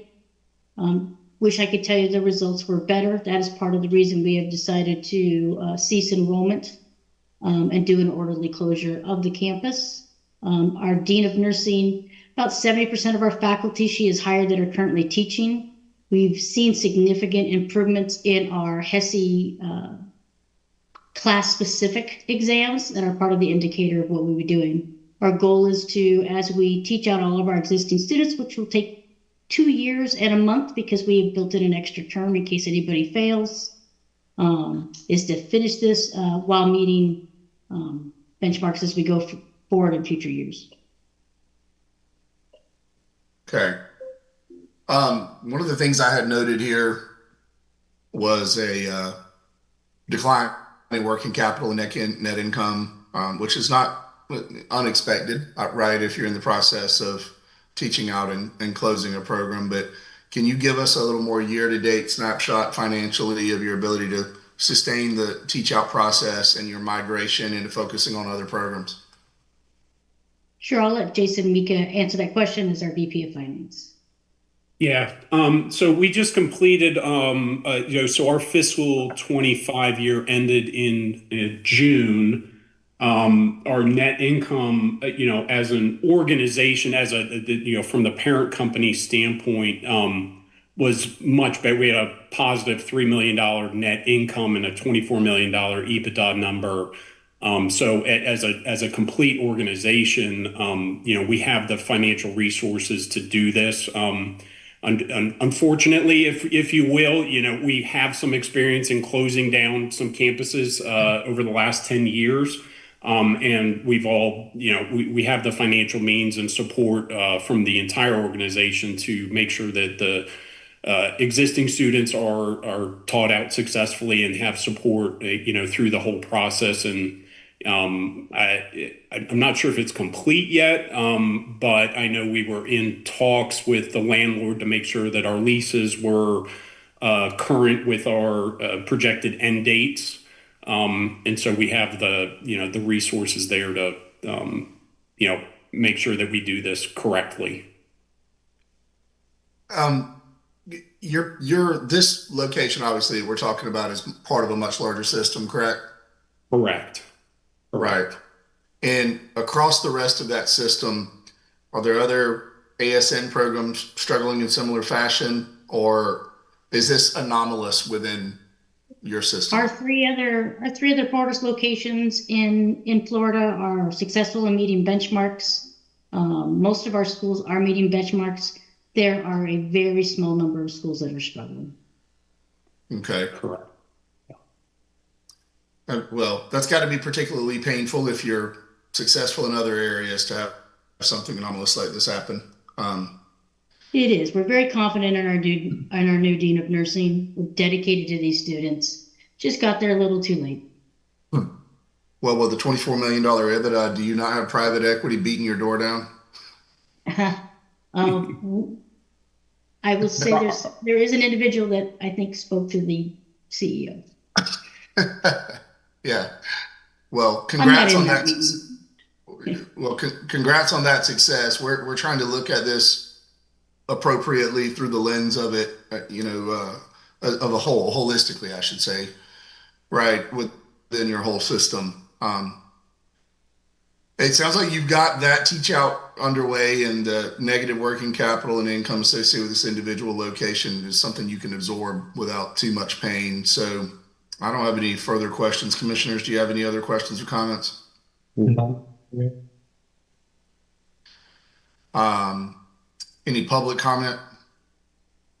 Then hearing none, do I have a motion to accept staff recommendations for number 4423? So move. Okay. Moved and seconded. All in favor? Aye. Aye. Any opposed? That carries. Thank you all for being here. Good luck with that program, okay? Thank you so much, Commissioners. Special shout out to Ms. Barbara Davis, who is a wonderful program specialist and partner with us. as well as Ms. Shun Brooks, who I've been working with recently, is fabulous as well. Thank you for that. We're very proud of them. We appreciate the acknowledgement. Have a great day. Okay, the last item in the section is Justine College, Fort Pierce, number 9069. If you are here from that institution, please raise your digital hand, unmute, and introduce yourself.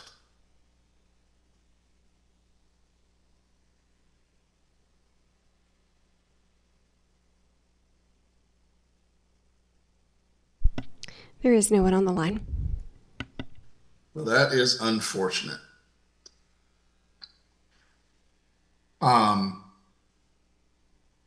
Commissioners, I'll open the floor to discussion about this for Dr. Lynn and Commissioner Giuliano. I know you guys have not seen these before today, but you can see by the staff recommendation that the institution's owner was operating an unlicensed post-secondary institution in Pennsylvania. And that was found to be in violation of Florida statute, and that would make unlawful operation create a substantive change and affect the continued operation here. So I'm welcome to open the floor to discussion about that, because I think it's a learning opportunity for all of us. Should we have questions for council before we ask for a motion? It's a unique one. We've had folks come through that are licensed in other states, but none that were operating in other states unlicensed. By the way, I learned that in this other state, you can be guilty of operating something that's not licensed and still subsequently after that get a license. So that sounds like a hole in a statute that needs to be fixed in that other state. But I'll tell you what was perhaps more incredible. This institution, its owner, was fined $2,500 because this was his first offense of unlicensed activity. The statutes of this state actually provide that a first violation is only $500. And so, but the state's Board of Education said that, well, this was such an egregious case, they were going to go beyond that normal, limit of $500, and I guess they were authorized to by their statute, and an entire $2,500 fine for operating a nursing school without a license and giving the graduates of that school a degree and transcripts from a then licensed Miami institution, namely Ideal Professional Institute. So just so we're clear, it is a violation of Florida law for an owner, operator, or administrator of a Florida school to operate without another school without a license in another state. That is itself a violation of our laws and rules. Hello? Hello? Hello? Hello, we can hear you. Yes, I'm sorry. I had some problem with my my computer. I had to jump in my cell phone. So my name is Dr. Justy, the president for Justy College. So I believe that this is my turn. It is indeed. Thank you for being here. All right, thank you. Thank you for giving the opportunity to present in front of you, in front of the board. I believe that right now, we in the state of Pennsylvania, we are fully compliant with the Department of Education.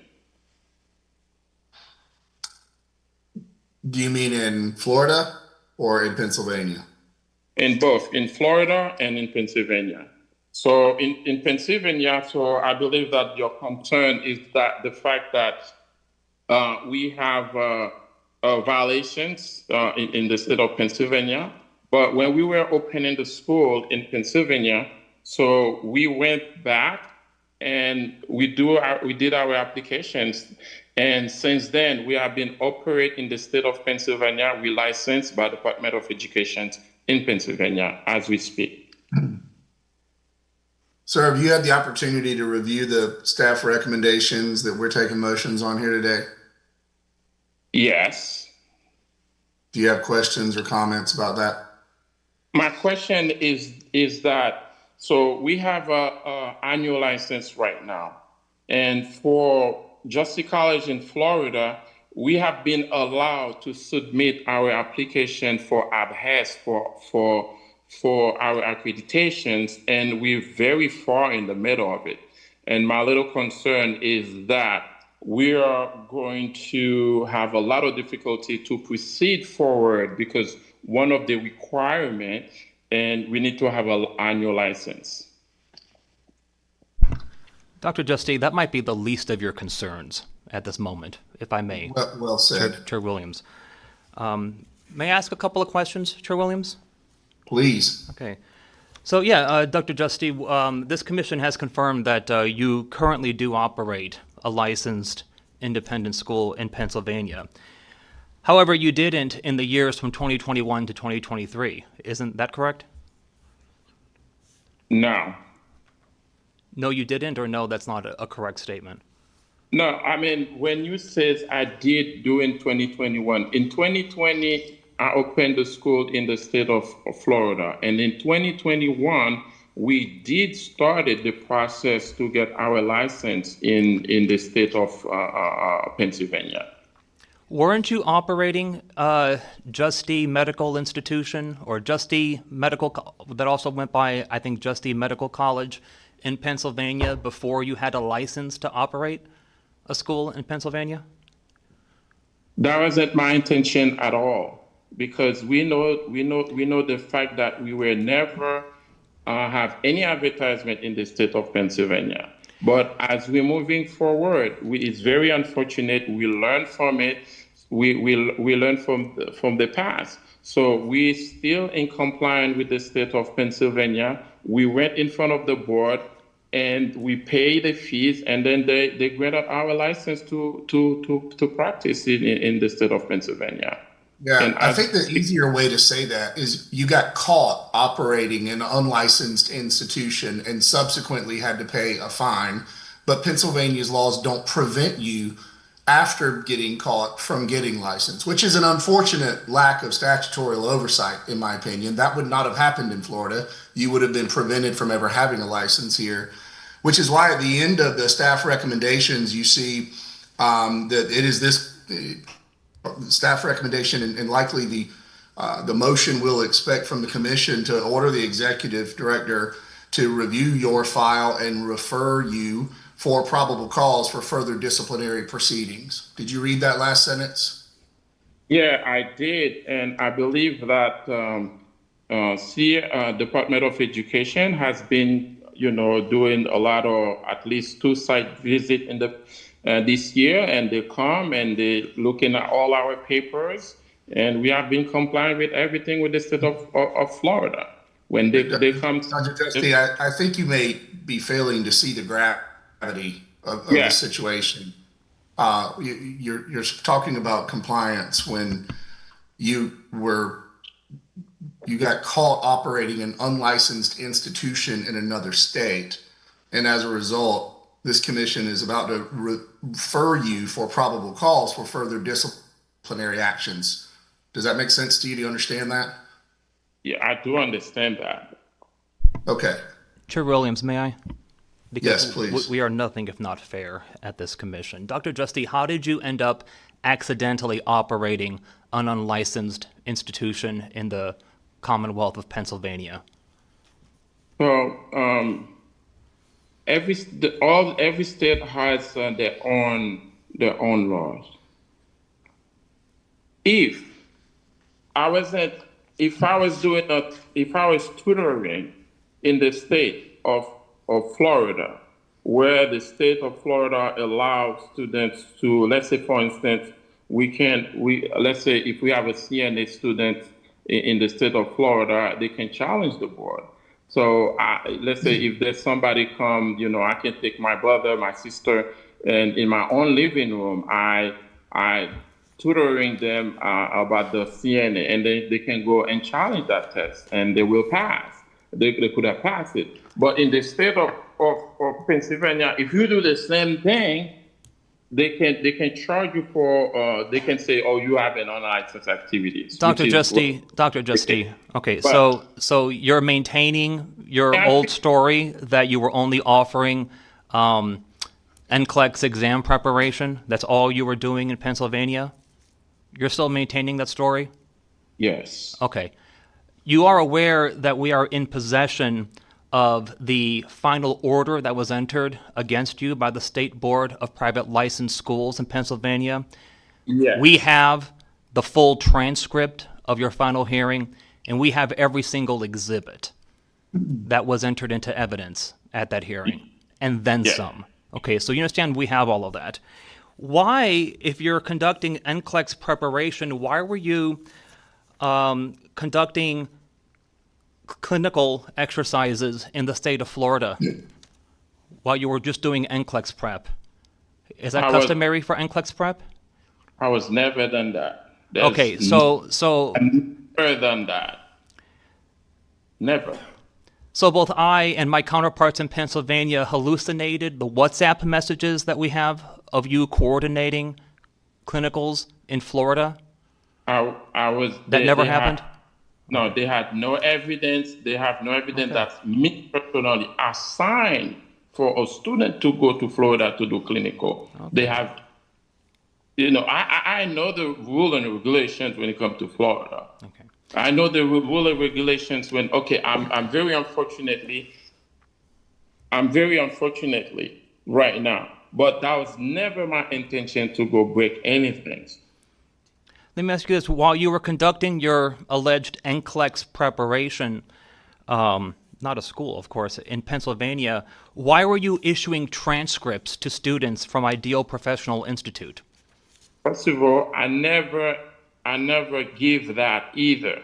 Okay, so your testimony at this moment is that this commission does not currently have in its possession WhatsApp messages of you giving students transcripts from Ideal Professional Institute? That never happened? I don't give transcripts. I don't own Ideal. I'm not working for Ideal. I never work for them. It's their students. Yes, but why were you giving the students the Ideal Professional Institute transcripts? You understand, we have the WhatsApp messages. Okay.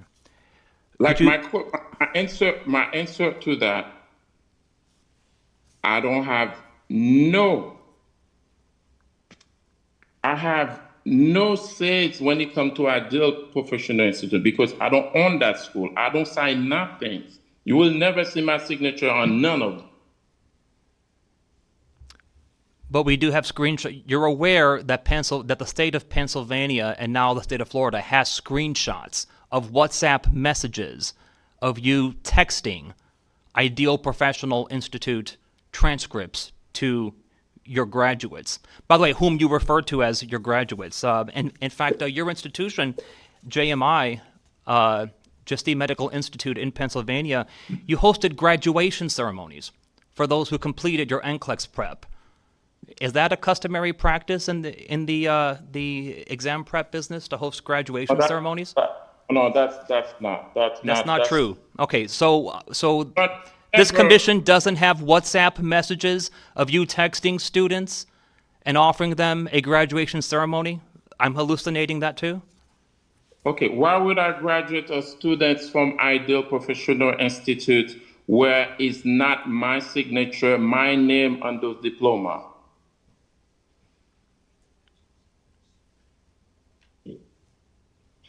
You tell me, why did you do that? Because Ideal Professional, they are their students. They are the one they did all of that. They are the one did all the training for them. And they have the student, they were doing the didactic online, and they do their clinical in Florida. But I have no say when it comes to that. They cannot say that I was there in Florida doing clinical with them. They will never, nobody can say that. They saw me doing clinical with anybody. And there's no evidence I was the one doing that. They were doing online. They do the didactic online, and they go down there with coordination with the ideal management, the administrations, not me. So to have clinical with so you being found in violation in Pennsylvania was done without evidence? You're saying there was no evidence, but they still found without evidence for you to have been operating an institution that was unlicensed?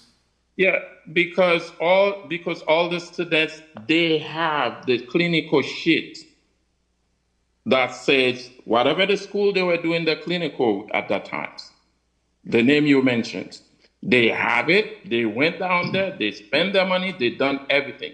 All I did is make sure I was tutoring a few students and help them to pass the NCLEX, since I'm very good at that. That's all.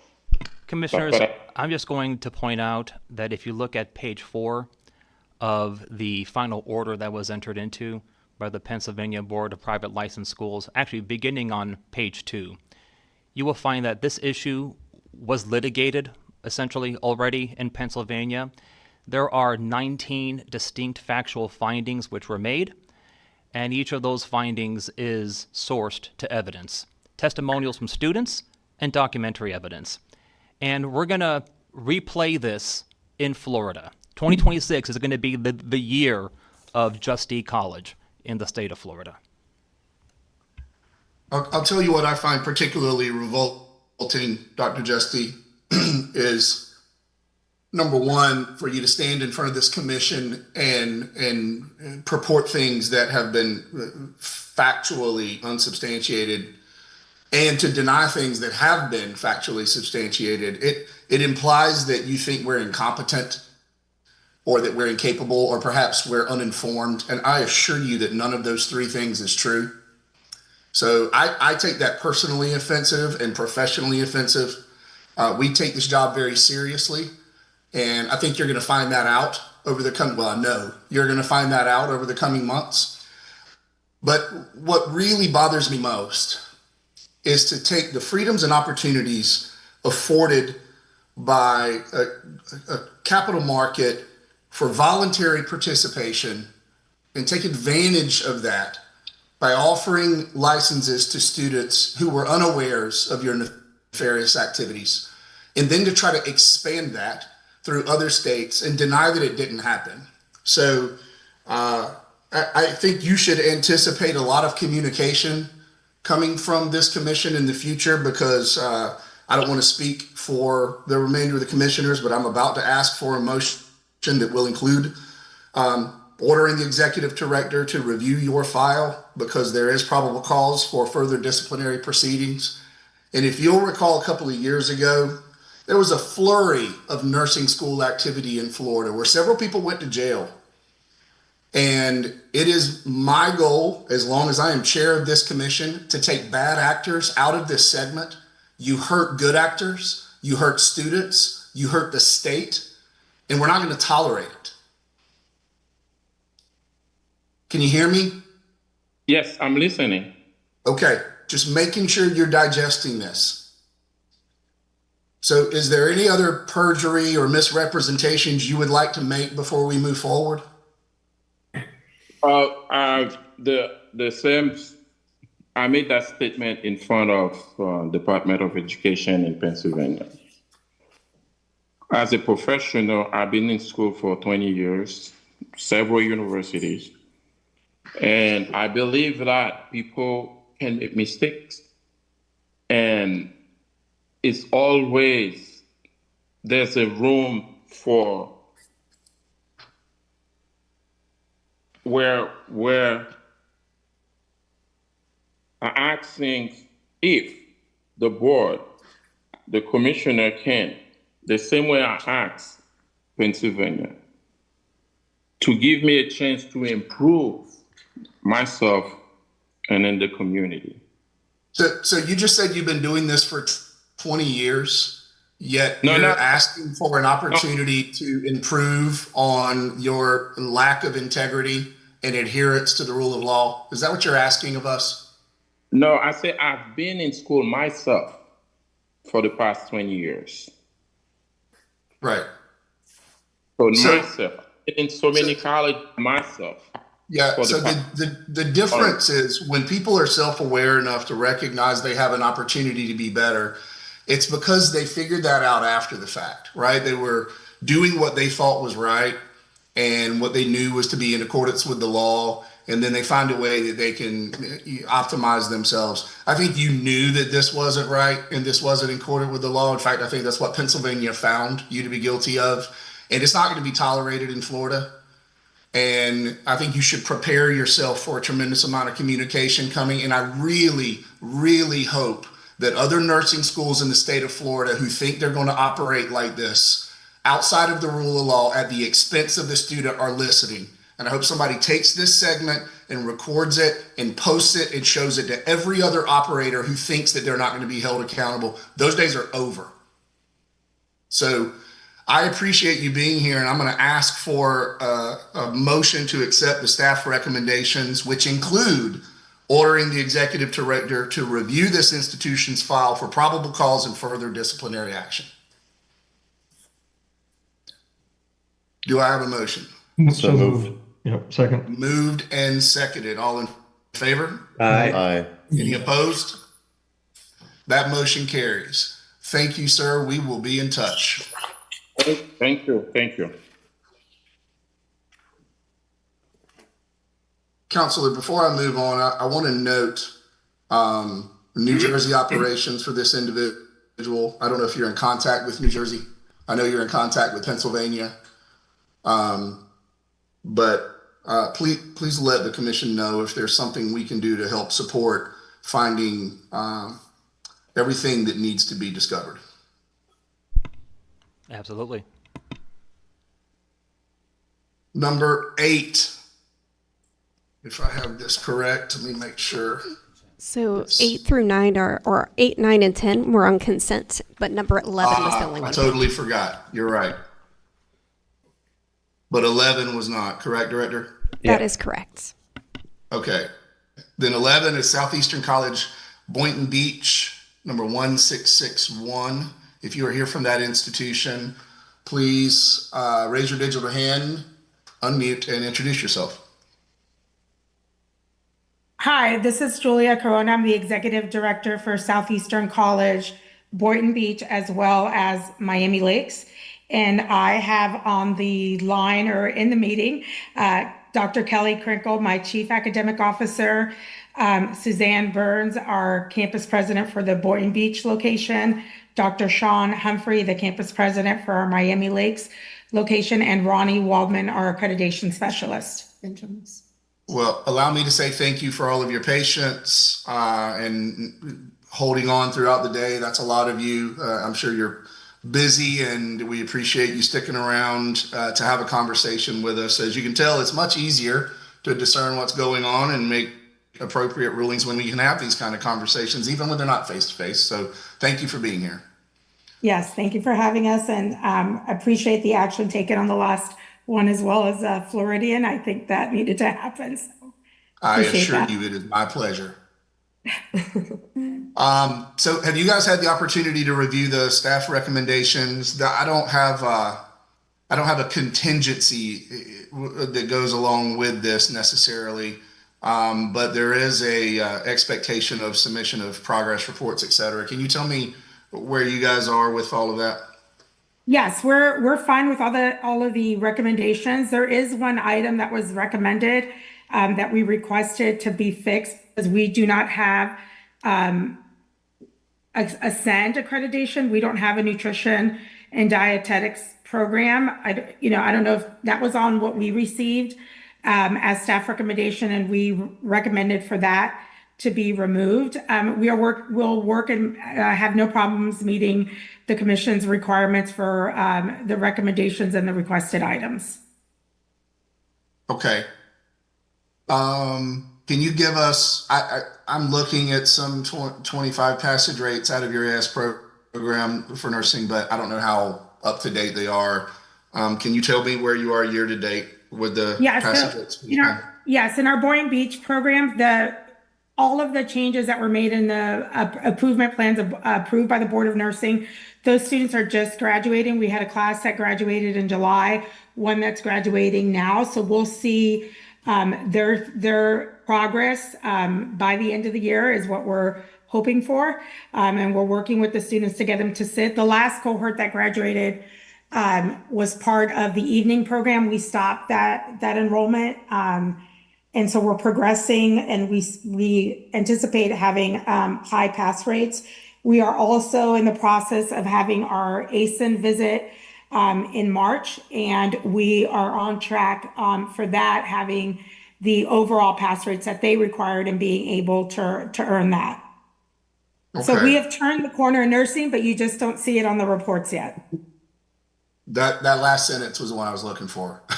So yes, ma'am. Turning the corner is important, right? Momentum is a real thing in this industry. I know you went from 51% in 23, 61% in 24, 25 may shake out to be higher than that, I'm assuming, once the year closes out with the tests that you have outstanding. Yes, it's going to be close to figuring out where the national rate falls. If we'll be at that or not within the 10%, but close. So yes. So let me ask you this. It sounds like you guys are taking proactive plans and trying to get out ahead of it. What do you think is there a systemic issue? Is there a staff issue? What was causing your numbers to not be where you felt like you were capable of getting them? If at all you're able to identify that.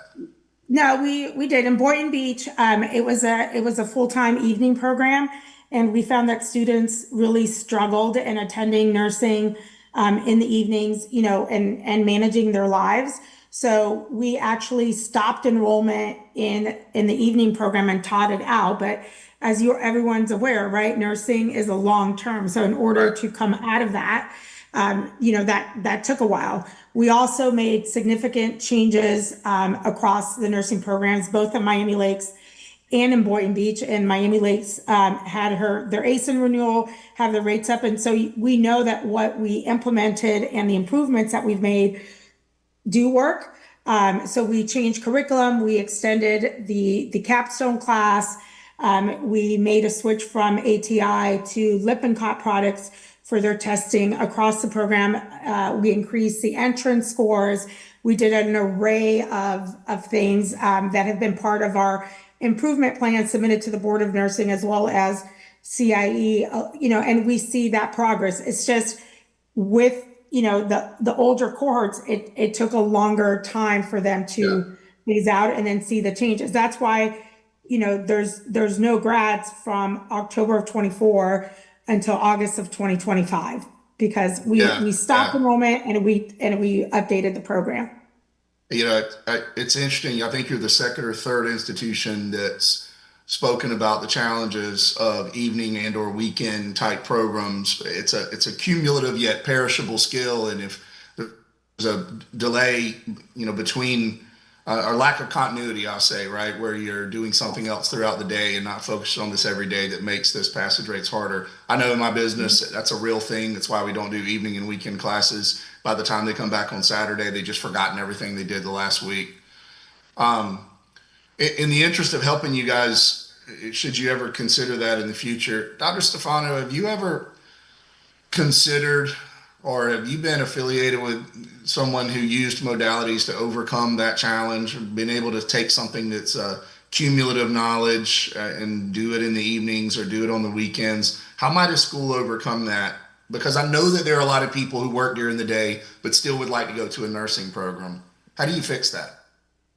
Yeah, you're asking a big question about the future of education. And I really think that the future looks very different than our current educational models, especially with the rise of AI, where everyone can have a personalized tutor at their fingertips that could reinforce and basically tailor the learning path to their preferred learning methods, the kind of scaffolding that the person needs, the kind of reinforcement that they need. Linguistic barriers can be addressed in the context of that, and it can adapt to whatever's optimal in someone's work-life balance, even identifying the optimal times for micro-dosing different lessons.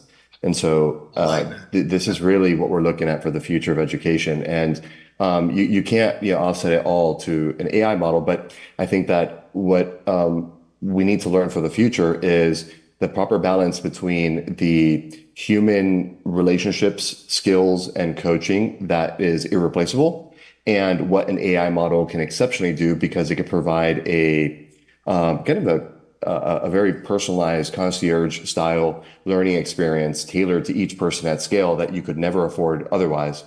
And so it's a matter of combining the right human elements, coaching, mentorship, etc., apprenticeship kind of models with these tailored learning capabilities. And we're going to see all sorts of new opportunities come to the foreground as schools experiment with these educational models. Yeah, no, thank you for all of that. I think we're going to see a lot of this in the future. The irony of aspiration, right, is that people apply themselves and everyone has limited bandwidth, right? So if you're intrinsically motivated and you're working all day long, it makes that upskilling more challenging than say if you weren't intrinsically motivated and you just sat around on the couch and had time to do things all day. So ironic indeed, but I thought I would ask that question, not just for y'all's benefit at Southeastern College, but because I think that's a question a lot of us are going to run into with trade skills. AI is not coming for nurses. It's not coming for carpenters. It's not coming for plumbers or truck drivers. And I think it's a question worth asking yourselves once you navigate through the teach out that you're on and how you may implement something like that in the future. I hope you don't mind me going off on a tangent, but I knew Dr. Stefano would have the answer. So I felt like it was a learning opportunity for all of us. Absolutely. No, I appreciate it. Okay. All right. Do we have any additional questions or comments? I think we're all on the same page here. Any public comment? Chair Williams, may I ask a question of the institution? Yes, please.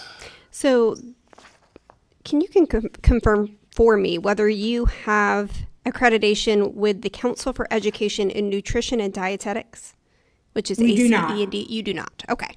So that appears to be a typo in their summary sheet, so we can remove the order for them to submit to us their renewal documentation with ACE and D.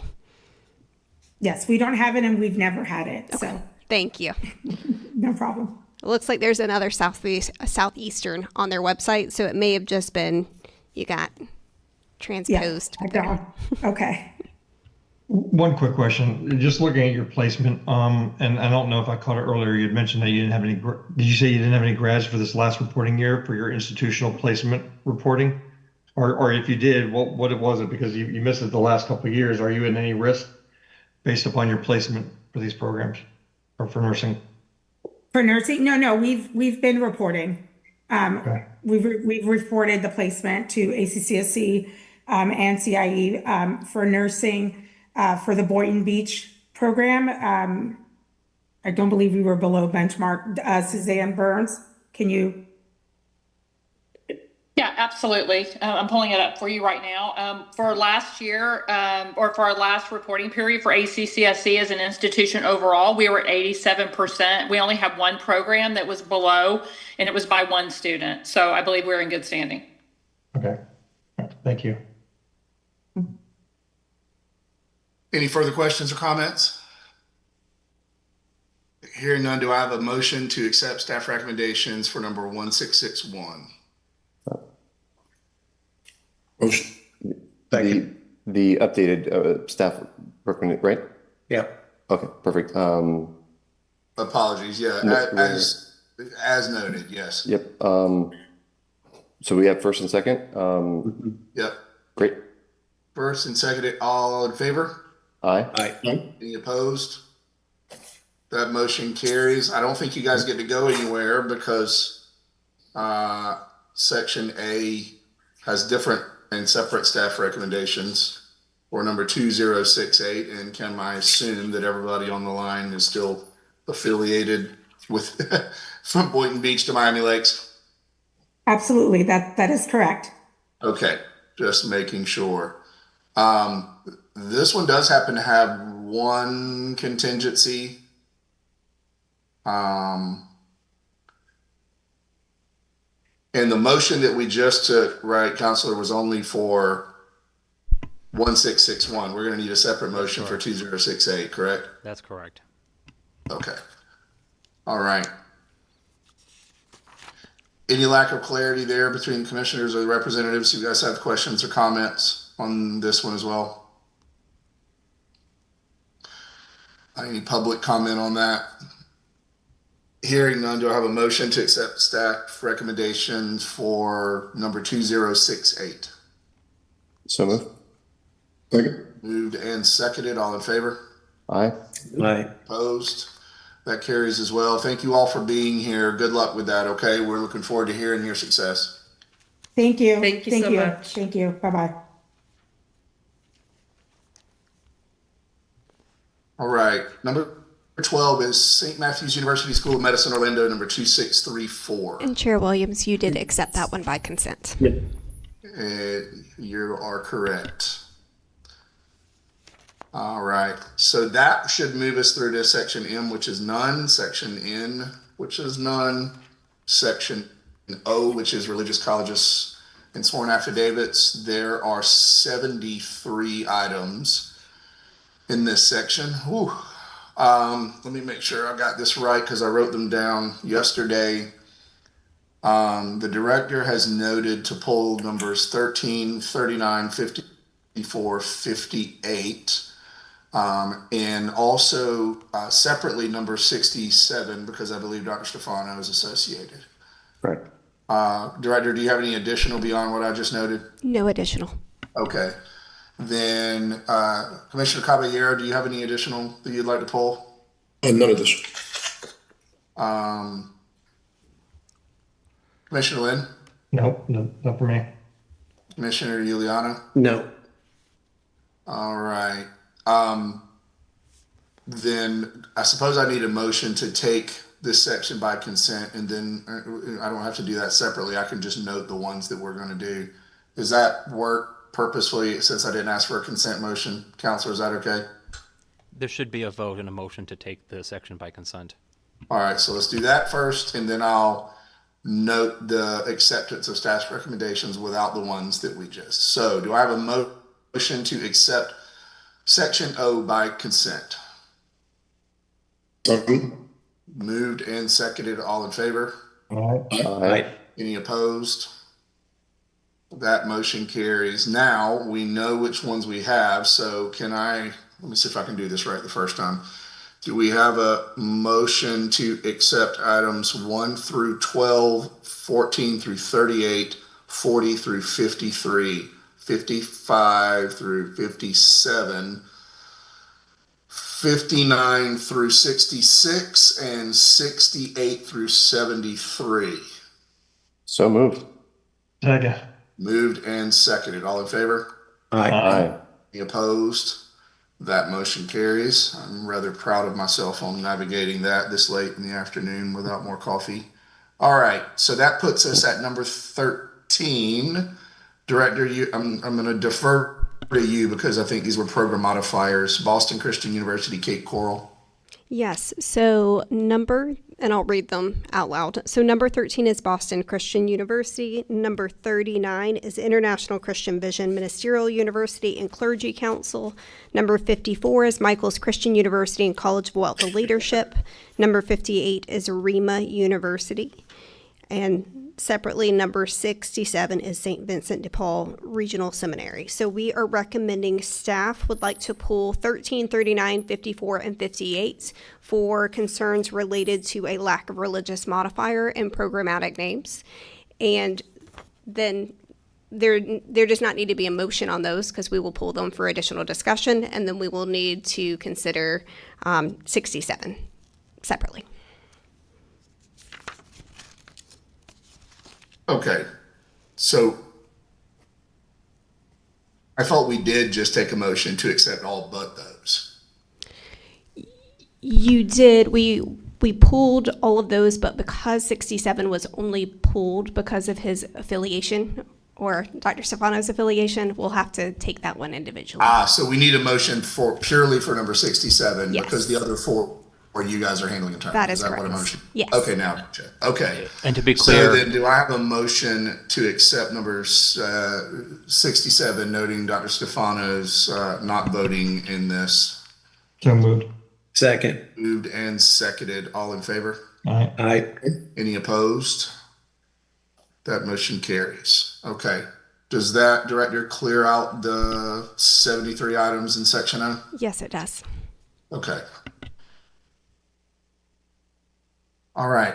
Then Section P, there are none, which unless there is something additional would take us before we recess, I'd like to ask if there's any questions or comments from the commissioners.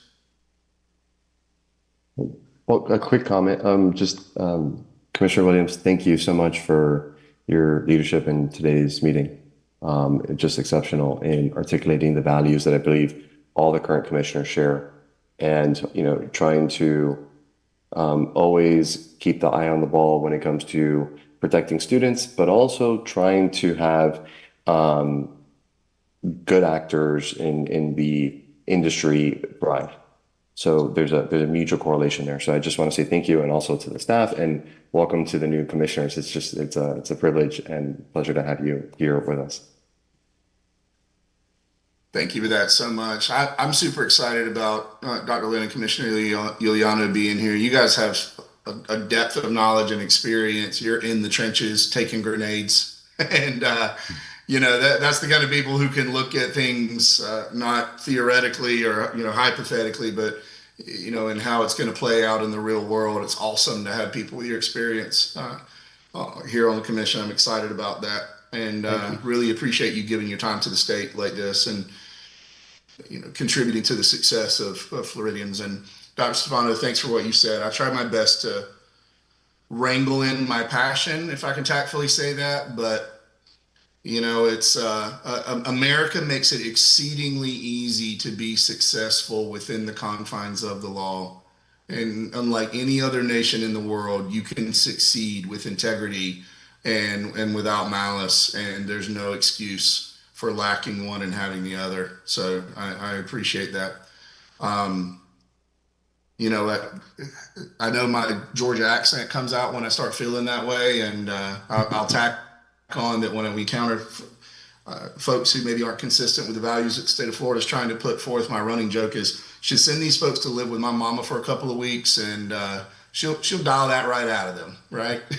And there's an expectation there that we're going to set that is just uncompromising for me. So thanks for acknowledging it and appreciating my passion. But I know that it perhaps is more intense sometimes than it could be, but I don't have the ability to compromise on that. Director, do you have anything additional?